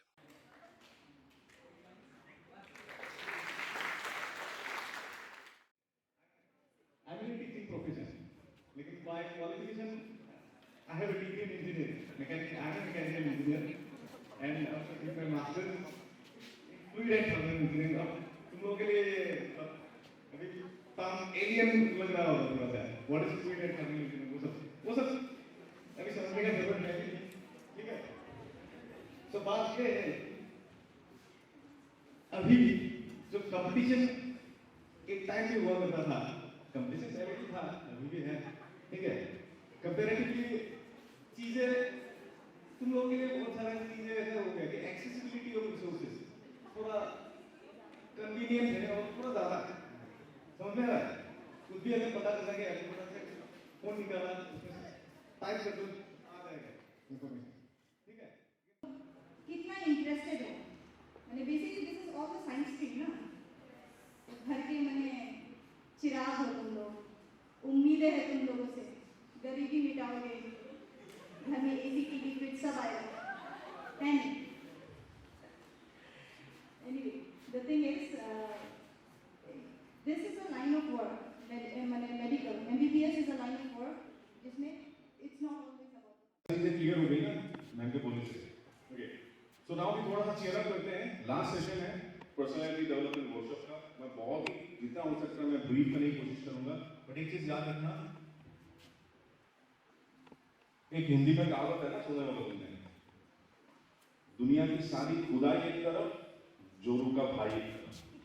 क्या है? दुनिया की सारी खुदाई एक तरफ, जोरू का भाई एक तरफ। ठीक वैसे ही लाइफ में कोई भी प्रोफेशन हो, कोई भी करियर हो, कुछ भी आप चूज करो, वो सब एक तरफ, आपका पर्सनालिटी एक तरफ। वाई? कैन एवरीबॉडी से? अच्छा, आपने सुना तो होगा पर्सनालिटी डेवलपमेंट के बारे में, सुना है? प्लीज बी इंटरेक्टिव थोड़ा सा। आई नो थोड़ा सा एनर्जी लो है, बट सुना है पर्सनालिटी डेवलपमेंट। पर्सनालिटी क्या होता है? अच्छा चलो ठीक है, लेट्स स्टार्ट विद समथिंग। बचपन तो गया, जवानी रह गई, एक पल तो अब हमें जीने दो, ना ना ना ना ना ना। अरे कुछ तो आवाज निकालो। ना ना ना Give me some sunshine, give me some rain, give me a chance, I wanna grow up once again. Give me some sunshine, give me some rain, give me a chance, I wanna grow up once again. बहुत बड़ा इसमें concept है, ठीक है? तो उसमें थोड़ा सा मंथन करना पड़ा, थोड़ा सा सोचना, एंड जिंदगी बहुत सारी चीजें चलते चलते सिखा देती है, ठीक है? Projector ready? Okay. So now we'll move on to personality development session. Now, what is personality? Personality comes from the word person. Person यानी हम, individual, इंसान, ठीक है ना? और हर एक इंसान के साथ एक और एक शब्द हम उसको लगा सकते हैं पर्सन के साथ, पर्सनल, यानी मैं पर्सन, मेरा पर्सनल, और पर्सनालिटी मतलब मेरे अंदर में जो क्वालिटीज हैं, जो मेरे नेचर्स हैं, जो मेरे एट्रीब्यूट्स हैं, मेरा बिहेवियर, मैं कैसे बोलता हूँ, मैं कैसे बात करता हूँ, मैं कैसे रिएक्ट करता हूँ, मैं कैसे चलता हूँ, मैं कैसे उठता हूँ, मैं कैसे बैठता हूँ, मैं कैसे खाता हूँ, सब चीज पर्सनैलिटी का हिस्सा है। अब सोचो मैं तुम लोगों के सामने खाने बैठूं और मेरा हाथ इतना तक डूबा हुआ हो चावल में, खाना यहाँ से लेकर के यहाँ तक मेरा खाना टपक रहा है, और मैं तुम्हारे सामने मुंह आ करके फाड़ के मुंह में कुछ के खाऊं, आवाज निकाल के खाऊं, तुम लोग अच्छा लगेगा? थोड़ा सा घिन लगेगा ना, सर कैसे खा रहे हैं? मतलब क्या हुआ उसका कि सर का ये जो चीज है खाना खाने का, सर मेरे साथ गुड, राइट? अगर मैं तुम लोगों के सामने ऐसे ऐसे चलना शुरू कर तो अच्छा लगेगा? नहीं बोलोगे sir you are looking very nice sir, very good sir, I will also follow that sir, you walk so nice sir, अच्छा लगेगा? नहीं लगेगा ना, because that is not looking good. So अभी पर्सनैलिटी डेवलपमेंट क्या है? इतना भी ज्यादा मत करो। हाँ नहीं, ये मेरा डेमो दिखाएगा, इसलिए मैंने उसको बोला he is my part, he is a part of my team, ठीक है ना? सो पर्सनैलिटी इज मेरे अंदर का जो कुछ भी एट्रीब्यूट्स है, जो कुछ भी क्वालिटीज हैं, जो मैं कहाँ निकालता हूँ, लोगों के सामने रखता हूँ। हम लोग घर में करते हुए क्या पहनते हैं? एकदम शॉर्ट्स, निकर, टी शर्ट्स, लड़के बनियान, और कुछ लड़के कुछ भी नहीं, ऊपर सिर्फ बॉक्सर्स पहन के घर में घूमते रहते हैं। लेकिन जब बाहर निकलते हैं तो बेस्ट ऑफ द आउटफिट्स लड़कों का क्या होता है? घर से जब बाहर जाए तो कम से कम एक लड़की होनी चाहिए जो मेरे ऊपर नजर दौड़ाए। लड़कियों का भी वही होता है, makeup shakeup, hair style and all for one for woman, okay, obviously for ourselves so that we look good. और उसका फिर एक बोनस मिल जाता है अगर किसी ने हमको देख लिया, वाव बोल दिया, भले हम लोग मुंह के लिए मन अच्छा लगता है, चलो I am looking good, I am looking beautiful, right? So ये सब क्या है? ये सब देखो पर्सनैलिटी डेवलपमेंट सबसे पहले जो तुमने बोला फॉर माई सेल्फ, मेरे लिए, क्योंकि मैं चाहता हूँ कि मैं अच्छा दिखूं, मैं चाहता हूँ कि मैं अच्छा सुनूं, मैं चाहता हूँ कि मैं अच्छा लगूं। सबसे पहला फोकस जो है, या सबसे पहला मकसद जो है पर्सनालिटी का, वो है मेरा खुद का सेटिस्फैक्शन। तो सदैव जो बोला, हर चीज का रिजल्ट है सेटिस्फैक्शन। और दूसरा चीज जो सबसे ज्यादा जरूरी है कि आज तुम किसी भी स्फीयर में जाओ, किसी भी प्रोफेशन में जाओ, कहीं पर भी जाओ, पॉलिटिक्स में जाओ, बिजनेस में जाओ, जॉब में जाओ, कुछ भी करो, डॉक्टर बन जाओ, इंजीनियर बन जाओ, वकील बन जाओ, कुछ भी बन जाओ, personality is very important. Amitabh Bachchan कैसी पर्सनैलिटी होती है? दमदार आवाज, नहीं हाइट, चलो हाइट तो नेचुरली मिल गया उनको, ठीक है। Shahrukh Khan, Salman Khan, Aamir Khan, Aamir Khan is this much short, Amitabh Bachchan मेरे से भी लंबे हैं, आमिर खान यहाँ तक, लेकिन दोनों की पर्सनैलिटी सॉलिड है, राइट। नरेंद्र मोदी, ठीक है, रतन टाटा, इतनी उम्र में ढंग से चल नहीं पाते, धन हो गए, एज हो रहा है, लेकिन उनकी personality, the way he speaks, the way he puts up his clothes, the way he walks, और सबसे important the way he thinks. क्योंकि पर्सनैलिटी क्या है, मेरी पर्सनैलिटी अच्छी है, मैं तुम लोग के सामने किसी के सामने जाके बात करूंगा, मैंने तुम लोग का आज फॉर एग्जांपल, मैंने तुम लोग का आज आके मैंने इंट्रोडक्शन किया कि मैं कौन हूं, कहां से आया हूं, डू यू नो दैट? मेरा क्वालिफिकेशन क्या है, मेरा बैकग्राउंड क्या है, do you know that? Amit sir का सेशन देने से पहले आप लोगों को पता था अमित सर का बैकग्राउंड क्या था, कहां से पढ़ाई लिखाई की है, कितने बड़े घर के हैं, कितना कमाते हैं, कुछ आइडिया था? नहीं था ना। लेकिन आने के बाद से आपने सर बुलाना शुरू कर दिया ना, क्यों? मेरा टैग लिखा हुआ है कि सर बुलाओ नहीं तो बाहर निकाल दूंगा, ऐसा नहीं था, because you felt like as if मैं जैसे खड़ा था, मैं जैसे चल रहा था, मैं जैसे बात कर रहा था, अमित सर जैसे बात कर रहे थे, जैसे चल रहे थे, तुम लोगों को कैसा लगा कि ये तो कोई सर ही हो, कभी कुछ भी एक अच्छा लगा इसलिए तुम लोगों ने सर बोला, नहीं तो नहीं बुलाते, नहीं तो ताला बुलाते। और मेरा तो चलो उजड़ा चमन भी हो गया, तो मेरे को खुदा भी बुला सकते थे, ये शुक्र है कि बुलाया नहीं और बुलाना भी मत, ठीक है ना, सर तक ही ठीक है, ओके। तो वो बहुत ज्यादा जरूरी है ताकि तुम किसी भी फील्ड में जाओ, तुम कहीं पर भी जाओ, किसी भी प्रोफेशन में जाओ, जैसे मैंने यहाँ पे बैठी हुई थी, सोनाराम सर यहाँ पर आए हुए थे, तो उनका प्लीजिंग पर्सनैलिटी था कि नहीं, उनका प्रेजेंस अच्छा लग रहा था कि नहीं, अच्छा लग रहा था ना। सो किसी का प्रेजेंस, आपका प्रेजेंस जब किसी और को अच्छा लगे तो वो आपका अच्छा पर्सनैलिटी के कारण ही है, राइट। तो हम देखेंगे कि पर्सनैलिटी हमारे करियर के साथ कितना इंपैक्टफुल है, क्योंकि आप कहीं पर भी जाओगे, पर्सनैलिटी के कुछ हमारे ट्रेड्स हैं। अब तक हम लोगों को क्या लगता था, क्योंकि मेरे को भी यही एज तक लगता था कि पर्सनैलिटी का मतलब है अच्छा नीचे पहन लिया, अच्छा ऊपर पहन लिया, एक घड़ी पहन लिया, सनग्लास लगा लिया, डियो लगा लिया, मेरी अच्छी पर्सनैलिटी होगी। No, that is not good personality. Yes, that is a part, is very small part of good personality, but overall personality is something different, ठीक है। तो हम उसको अभी जाएंगे कि एग्जैक्टली पर्सनैलिटी होता क्या है। See, personality refers to an individual's combination of patterns of thoughts, feelings and behaviors. मतलब आपका thoughts, feelings and behaviors से आपका actual personality है कि आप क्या सोचते हो, क्योंकि आप जो सोचते हो वही आप बनते हो। मैं रिपीट कर रहा हूँ फिर से, जो आप सोचते हो वही आप बन जाते हो।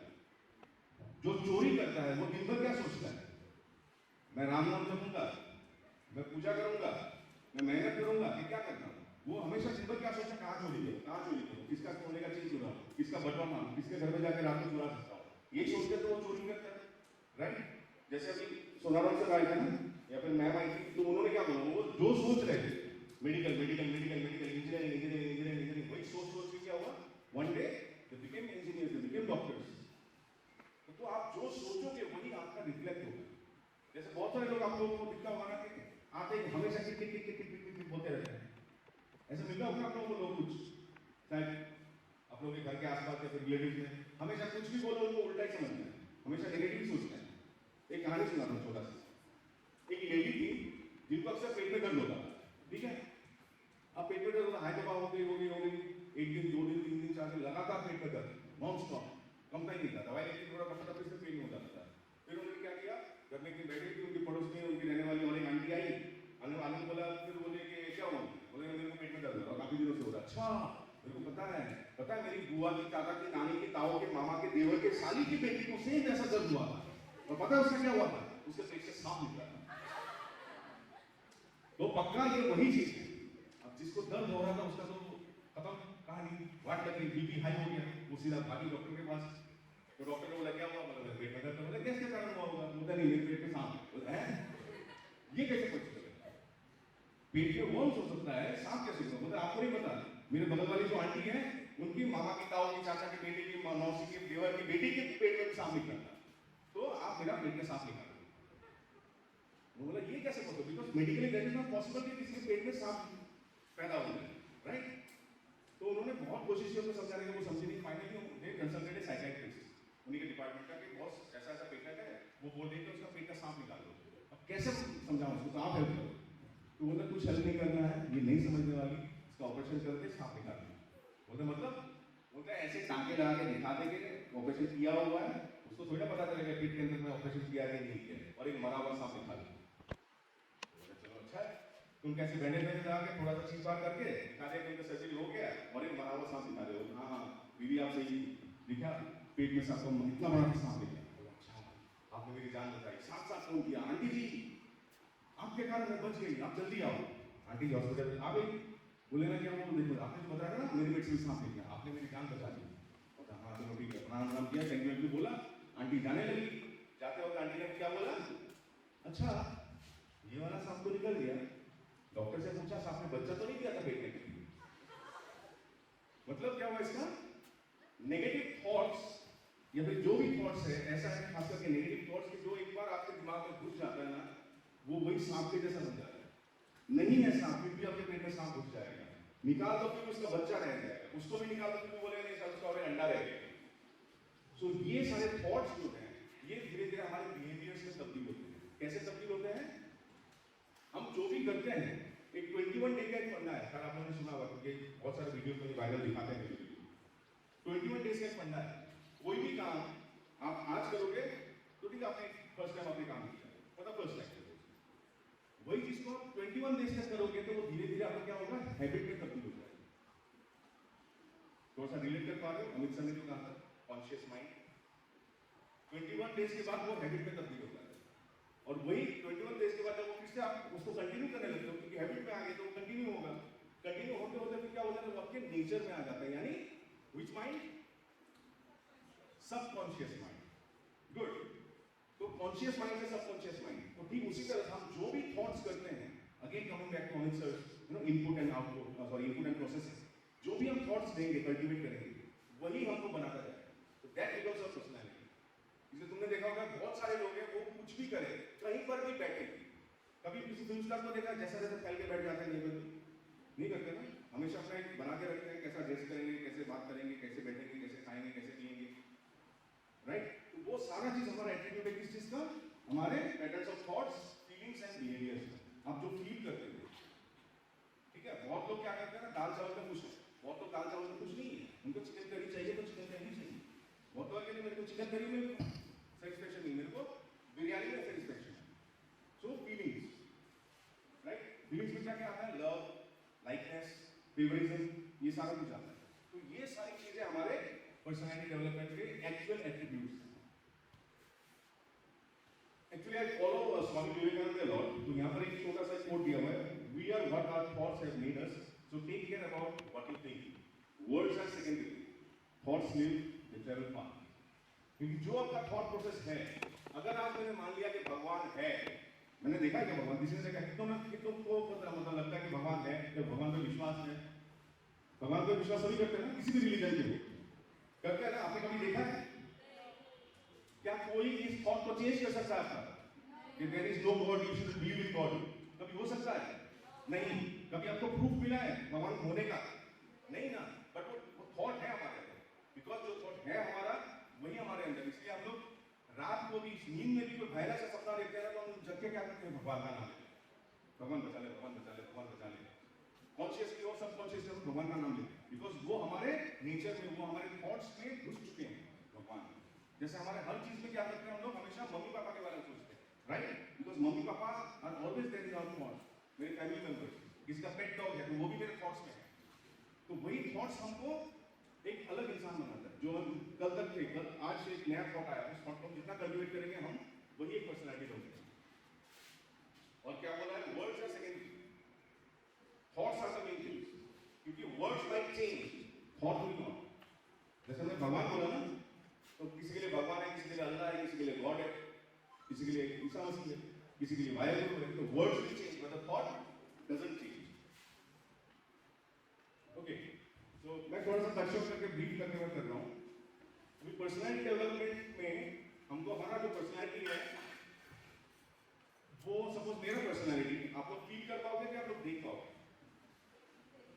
सबसे पहले देखोगे, उसके बाद फील करोगे। फील कैसे करोगे?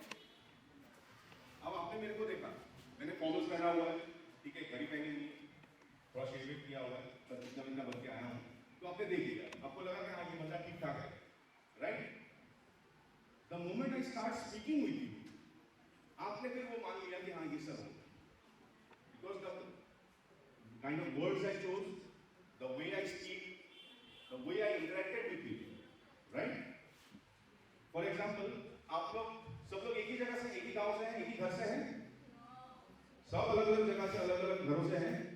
यहाँ पर आकर के आप लोगों के फ्रेंड्स बने। फ्रेंड्स आपने कैसे चूज किया? आपने चूज किया क्या फ्रेंड को किसको बनाना है? कैसे किया? फर्स्ट डे आप लोग स्कूल में आए, थोड़ा बहुत इंट्रोडक्शन हुआ, नाम एक दूसरे का जाने, एक दो दिन के अंदर हमारा दिमाग हमको अपने आप एक दूसरे का फ्रेंड्स बना देता है। किस बेसिस पे? बेस्ड ऑन आवर इंटरेक्शन, क्योंकि हम सबसे पहले उसी इंसान के साथ कनेक्ट होते हैं जिस इंसान के साथ हम बात करते हैं, राइट? बिना बात किए आप किसी को फ्रेंड बना सकते हो? दूर देखा,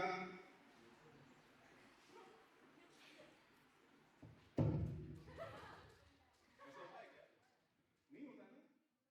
हिंदी में क्या बोलते हैं ना, ये भैंसी है, ये तो गाय है, गाय सुशील शांत स्वभाव की गाय है, हमारे घर में बंधी हुई थी, अभी आपके घर में जाके बांध लीजिए, काम वही करेगी। यहाँ पर भी चूल्हा चौका करती थी, वहां पर भी चूल्हा चौका करेगी, क्योंकि ये गाय है, इंट्रोवर्ट है। सो इंट्रोवर्ट नहीं बनना, क्योंकि एक्सट्रोवर्ट बनोगे तो आपके दिमाग में क्या है, आपके थॉट्स क्या है, वो आप रिफ्लेक्ट कर पाओगे, उसमें लोग आपको एक्सेप्ट करेंगे। People will start accepting you as the way you are. नहीं तो फिर हम क्या बोलेंगे, हमारा कॉमन क्वेश्चन, हमारा कॉमन जो फ्रेज रहता है, कोई समझा नहीं, मेरे को तो कोई समझना नहीं, और जब कोई नहीं समझता फिर अल्टीमेट हमारा दूसरा एक फ्रेज आता है मीम का, I am what I am. किसी को जो भी सोचना है सोचते नहीं, लेकिन वैसा नहीं चलता। I am what I am का कल्चर गया, वो सिर्फ कॉलेज तक ही चलता है। जब तुम ऑफिस ज्वाइन करोगे या फिर अपना जॉब ज्वाइन करोगे, फिर किसी भी प्रोफेशन में जाओगे, वहां पर अगर तुम काम करते हो तो बोलोगे I am what I am, मैं तो वही करूंगा जो मेरा मन करेगा, तुम जो भाड़ में, बॉस भी बोलेगा तुम भी जो भाड़ में, वैसा नहीं बोलेगा, है ना? सो इसलिए वो वाला कॉन्सेप्ट नहीं चाहिए। You need to be extrovert, जो उसका थॉट्स है वो थॉट्स आपको रिफ्लेक्ट करना पड़ेगा। Fourth is agreeable. अबे बहुत लोगों को मिला होगा ना जो हर बात पे ना करते हैं, उनको भाई नहीं इनको कोई लाना है, ये तो भाई ना हर चीज में ना हर चीज में नकारात्मक, हर चीज में नेगेटिविटी।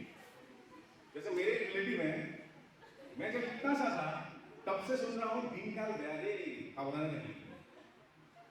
आज के दिन मैं घर में कमा करके घर चला रहा हूँ, आज भी मेरे को कभी कोई सुनाता दीनदयाल कौर व्याधे अवधारणा नहीं, मतलब वो एग्रीएबल नहीं है कि दीनदयाल अच्छे भी हो सकते हैं। So he is never agreeable. He is always like ना, ठीक है? तो वो ना वाला नहीं करना है, जो कुछ भी हो रहा है उसको एक्सेप्ट करो, ठीक है? चलो एक्सेप्ट में मैं एक चीज ऐड कर रहा हूँ जो मेरे दूसरे सेशन में था, लेकिन मैं यहाँ पर इंक्लूड कर रहा हूँ। Always try to follow 3 A's in life, ठीक है? और ये आपको बहुत हेल्प करेगा। First A, accept. लाइफ में कुछ भी होता है, यू कैन नॉट कंट्रोल। जैसे अमित सर ने बोला ना कि आप सिर्फ एग्जाम देने तक आपका कंट्रोल है, एग्जाम देने के बाद आपका कुछ कंट्रोल नहीं है। जो होना था हो गया, अब रिजल्ट आया, रिजल्ट में आपका कोई कंट्रोल नहीं है, राइट? तो जो भी आपके साथ जिंदगी में होता है, सबसे पहले उसको आप एक्सेप्ट करो। आप पास कर गए, एक्सेप्ट इट। आप फेल कर गए, एक्सेप्ट इट। आप टॉपर बन गए, एक्सेप्ट इट। आप 1 मार्क्स से फेल कर गए, वो भी एक्सेप्ट। हर चीज एक्सेप्ट करो, एक्सेप्ट करना सीखो लाइफ में, नहीं तो फिर क्या होगा, सिर्फ रोते रहोगे, ठंडा ढूंढते रहोगे, कोई तो मेरे को कंसोल कर दे। हर चीज को लाइफ में सबसे पहले एक्सेप्ट करो, एक फॉर एक्सेप्ट। दूसरा, एडजस्ट। एडजस्ट क्या करना है कि जो कुछ भी है उसके साथ खुद को एडजस्ट करो। आज यहाँ पर आए, गर्मी है, शायद तुम लोग स्कूल में गर्मी कम होगी क्योंकि थोड़ा सा एनवायरमेंट अलग है, कम कॉन्सेंट्रेटेड क्लासरूम में बैठते होंगे, लेकिन यहाँ पर एडजस्ट कर रहे हो ना, तो लाइफ में जो कुछ भी होता है सबसे पहले उसके साथ एक्सेप्ट करो, उसको एक्सेप्ट करो। एक्सेप्ट करने के बाद सबसे पहले उसको एडजस्ट करो उसके साथ। क्यों कंप्लेन करोगे, उसको उल्टा करोगे तो क्या होगा, कंप्लेन होगा, हमेशा कंप्लेन करते रहोगे। जैसे आमतौर पर बहुत सारे लोग मिलते रहते हैं ना, हर चीज में कंप्लेन। ऑडिटर में अगर मैं बुलाता ना तो यहाँ पर कुछ ऐसा, मैं मेरे रिलेटिव में भी 2-4 आंटियां हैं, उनको यहाँ पर बिठा देता, कितना भी गामूसा पहना रहता, कुछ भी पहना रहता, जाते बोलते পানীখিনি কিন্তু বৰ বেয়া লাগিছে এইটো তোমাক হ'ব নালাগিছে ইমান গৰম কেনেকৈ কৈ দিম মই নাজানো আৰু নামাৰিবা দেই ইমান গৰমত মাতিছে তুমি मतलब हर चीज में कंप्लेन है तो इसलिए वो मेरी चाहिए की कमी नहीं बन सकती चाहे वो कितनी भी मेरी संख्या की क्यों ना मैं हमेशा उसको अवॉइड करता हूँ बाबा आप बोलो ठीक है ना क्योंकि आप किसी मेरे को कंप्लेन कर रहे हो तो पहला क्यों right so first is accept करो उसके बाद एडजस्ट करो and the third A in life is उसको एप्रिशिएट करो एप्रिशिएट कैसे करेंगे अभी तुम्हारे साथ बुरा हो गया यहाँ से जा रही थी अभी जा रहे थे अचानक से चोट लगी गिर गए उठना छिल गया अब छिल गया तो छिल गया एक्सेप्ट करो ना रोने से कुछ होगा दीवार फाड़ने से कुछ होगा फ्लोर फाड़ने से कुछ होगा कुछ नहीं होगा एक्सेप्ट कर लो कि फट गया या कट गया उसके बाद एडजस्ट करो एडजस्ट क्या करना है पाँव को फर्स्ट एड लगा बैंडेज लगा कोई काम में निकलो और एप्रिशिएट क्या करो मेरे जो टूटा problem there is some reason क्यों मैं ये बोल रहा हूँ क्योंकि हम जो कॉस्मोस में रहते हैं जो यूनिवर्स में रहते हैं होल यूनिवर्स में एक लॉ चलता है एक कॉस्मिक लॉ है जिसको बोलते हैं law of cause and effect कोई भी चीज कोई भी हादसा कोई भी घटना कोई भी इंसिडेंट बिना कॉज के नहीं होता यानी बिना कारण के नहीं होता अब किसी चीज का कारण है जो चीज घटना घटा है तो उसका कोई इफेक्ट भी होता है जो हमको आज पता नहीं चलता जो हमारे उनको बाद में पता चलता है मैं अपने लाइफ का एक एग्जांपल दे रहा हूँ 2013 में अचानक से मेरे फादर गुजर गए all of a sudden no illness no disease nothing he was not even aged he was barely 60 suddenly pass तो वहां पर मेरा ये तीन एज काम करेगा एक्सेप्ट एडजस्ट एंड एप्रिशिएट करेगा एक्सेप्ट करेगा क्योंकि एक्सेप्ट करने के लिए कुछ चारा नहीं because he is no more ठीक है एडजस्ट ऑब्वियसली करना पड़ेगा पापा नहीं तो सारा कुछ मेरे को देखना है क्योंकि मैं घर का बड़ा हूं तो मेरे को एडजस्ट करके लेना पड़ेगा ना लेकिन मैं एप्रिशिएट कैसे करूं जब my father is no more can I appreciate that my father is no more कर सकता हूं can anybody do that yes you can we can not exactly appreciate that my father is no more वो मैं नहीं कर सकता लेकिन उनके चले जाने के बाद मेरे लाइफ में जो चेंज हुआ मैं उसको तो एप्रिशिएट कर सकता हूं क्योंकि मेरे लाइफ में क्या हुआ मैं पहले दिल्ली में था दिल्ली में मैं जॉब करता सेटल हो गया उस टाइम पे मैं सोचा ही नहीं father pass away I had to come back to my family to my home town to take care of my family आज मैं रियलाइज करता हूँ कि शायद पापा अगर नहीं गुजरे होते तो मैं हमेशा दिल्ली में रह जाता साल में या 2 साल में एक बार शायद मम्मी और पापा का चेहरा देखता लेकिन आज मेरी माँ सेटिस्फाइड है कि हम लोग किसी भी कंडीशन में हो मेरा बेटा मेरे पास है और वही मेरा इक्वली सेटिस्फैक्शन है कि मैं किसी भी हालत में रहूं मेरा फाइनेंशियल कंडीशन कैसा भी हो मेरी मां मेरे साथ है and we are there for each other इस चीज को मैं सबसे ज्यादा एप्रिशिएट करना चाहता हूं right so this means what के एक्सेप्ट और एडजस्ट करना तो इजी बन जाता है लेकिन एप्रिशिएट करना इजी नहीं बनता है वो हमको ढूंढना पड़ेगा क्योंकि हमारे पास कोई चॉइस नहीं जो घट गया या फिर जो घटना घट गई जो हो गया can we change that because जो घट गया वो पास हो गया ना we can go to the past तो उसको या तो हम एक्सेप्ट करके एडजस्ट करके उसको एप्रिशिएट करो या फिर उसको लेकर के रोते रहो और जो लोग उसको लेकर के रोते रहेंगे वो रोतू इंसान हो जाते हैं उनको कोई पसंद नहीं करता लेकिन उस चीज को आप चैलेंज लेकर के उसको एप्रिशिएट करके आगे बढ़ोगे तो लाइफ में कुछ बनता होगा and that will always reflect in your personality और तब उन लोगों को हम लोग क्या बोलते हैं क्या इंसान बोलते हैं दे आर क्या बोलेंगे अब तुम मेरे को क्या बोलोगे strong, brave, and these are good words or bad words. So good personality or bad personality? Good personality, definitely, right? उसके बाद आपको responsible बनना है, responsible towards yourself, firstly, and responsible towards your family. Most important. कुछ भी करो life में, कुछ भी, always think of your family first.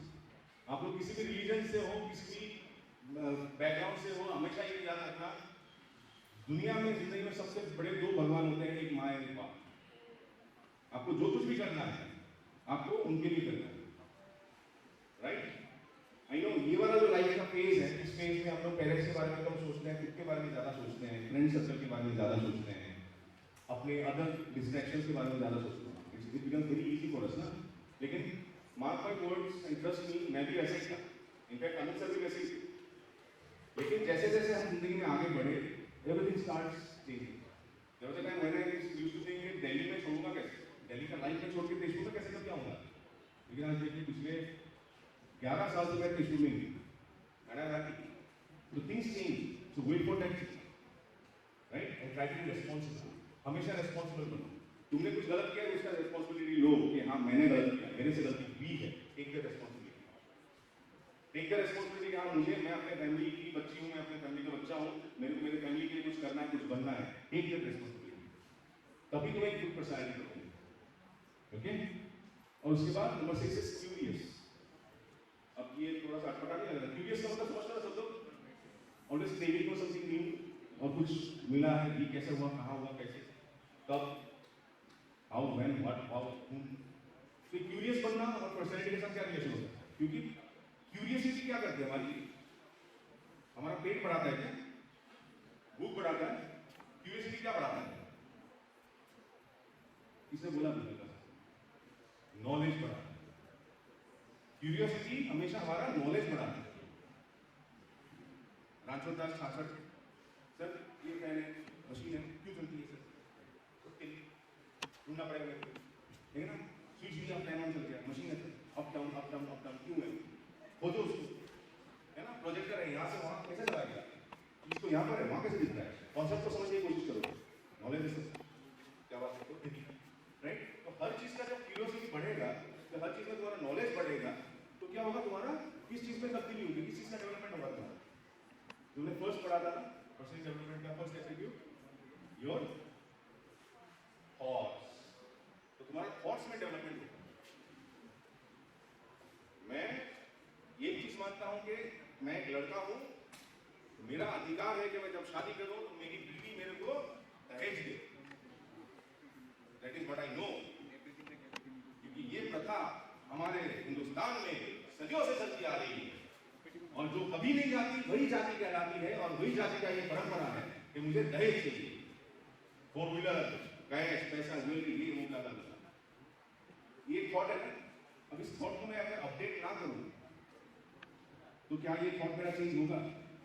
नहीं होगा. मैं 10 लोगों को जाकर बोलूं कि 10 लोगों से इंटरेक्ट करूं कि मैं तो दहेज देता हूं, क्योंकि मैं अपने गांव में बोलता हूं मैं दहेज देता हूं, लेकिन मैं तुम लोगों के सामने बोलूं मैं दहेज देता हूं, तो आज की जिंदगी में सर आप दहेज देते हो, तो मेरे को 10 जगह से चीज मिलेगा, तो फिर मेरे को क्यूरियोसिटी होगी, चीज क्यों है? फिर बाद में पता चला कि ये तो पुराना प्रथा आजकल नहीं चलता है. हाँ लेते हैं लोग कुछ, but it has got an updated version. Update हो गया, ये पुराना चला गया कॉन्सेप्ट, तो मेरे को नया कुछ मेरे को इनपुट करना पड़ेगा ताकि मेरा थॉट डेवलप हो. तो जितना आप क्यूरियस होगे आपका थॉट उतना ही डेवलप होगा. कोई आज के डेट में नोकिया 1100 के घूमता है क्या? नहीं घूमता था. सबके पास स्मार्टफोन है ना, और वो भी हमेशा अपग्रेडेड होना चाहिए. Android version upgraded. किसी का आईफोन है तो 14 से 15 प्रो में जाएगा, राइट? उसका 1 है तो उसका 2 में जाएगा. क्यूरियोसिटी है ना, तो क्यूरियोसिटी क्या करती है? आपका नॉलेज बढ़ाती है. नॉलेज क्या करता है? जितना नॉलेज आपका बढ़ेगा उतना आपका थॉट प्रोसेस चेंज होता जाएगा, अपडेटेड होता जाएगा, और जितना आपका थॉट प्रोसेस अपडेट होगा आपका पर्सनालिटी में निखार आएगा. क्योंकि कोई भी आप किसी भी तरीके से आपको बात करना पड़े. समझो आज मैं सब आप, मैं अगर यहाँ पर हूँ, मेरे अंदर दिमाग में कुछ नहीं होता, 2-4 चीजों के बारे में जानता, मैं यहाँ पर आकर हिम्मत करके आपको से बात करने की हिम्मत करता, मैं नहीं करता. But I am confident. आप लोग कोई भी सवाल कर दो, किसी भी टाइप का सवाल कर, उसको जवाब देने का हिम्मत में रखता हूँ, क्योंकि आई नो मेरे थॉट्स में बहुत कुछ है. और ये क्यूरियस होना और क्यूरियस में कैसे काम कर सकते हैं उसके बारे में लास्ट में मैं थोड़ा सा बताऊंगा. तो ये चीज याद रखना है. फोटो आप लोग ले सकते हो, ठीक है?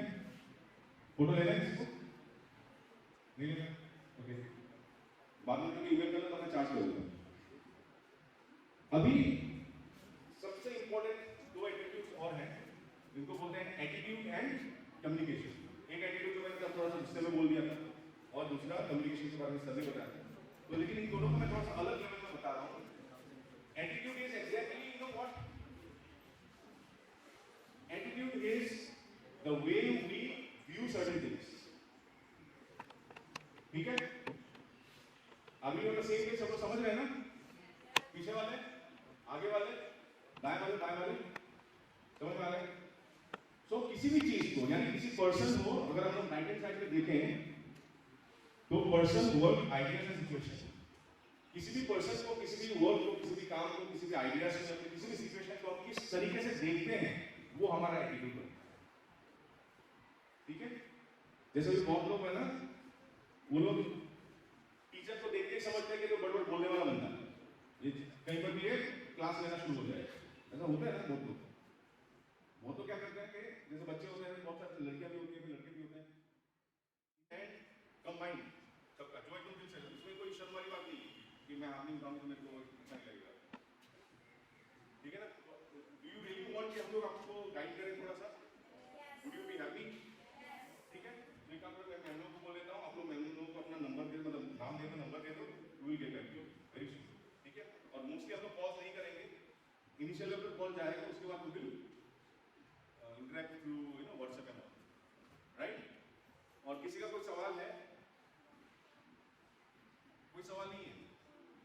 अच्छा, एक बार मैं एक सवाल पूछना चाहता हूँ, तुम सबकी नजर कहाँ थी? मेरे चेहरे की तरफ थी कि मेरे ऊपर की तरफ? सच में बोलना है? आप पता है ये ज्यादा चमकता है चेहरे से, ठीक है चलो। Anyways, so it was an amazing session with you guys, and I really appreciate that you all took out your time and with such patience you sat in solitarium for the whole day. I really appreciate that, and I really want from the core of my heart कि आप लोग जिंदगी में आगे बढ़ो, आप लोग कुछ अचीव करो, अपना करियर बनाओ, अपने मम्मी पापा को प्राउड फील करवाओ, उनके लिए सब कुछ करो, अपना लाइफ सुधारो, एंड यही मैं दुआ करता हूँ, यही मैं चाहता भी हूँ। And we are always there for you. Educate foundation आप लोगों के साथ हमेशा रहेगा। अब तो अगर आप जुड़ना चाहते हो तो हमारे साथ जुड़ सकते हो, there is no issue in that. हमारा काम ही आप लोगों के साथ जुड़ के आप लोगों की जिंदगी को थोड़ा सा बेटर बनाना, okay. So with this we end this session, thank you so much, and I request madam आप लोग यहाँ आइए, सभी आ जाए, this from our team side, और all our team please can I request them all to come. और ये हमारी मैम है, she is Biju ma'am, Sudeshna ma'am, Oli ma'am, Rahul sir, Dipankar sir, Amit sir से मिल चुके हो, और अमित सर शिवानी वहाँ पे बैठी हुई है, तो सबके लिए एक बार जोरदार ताली।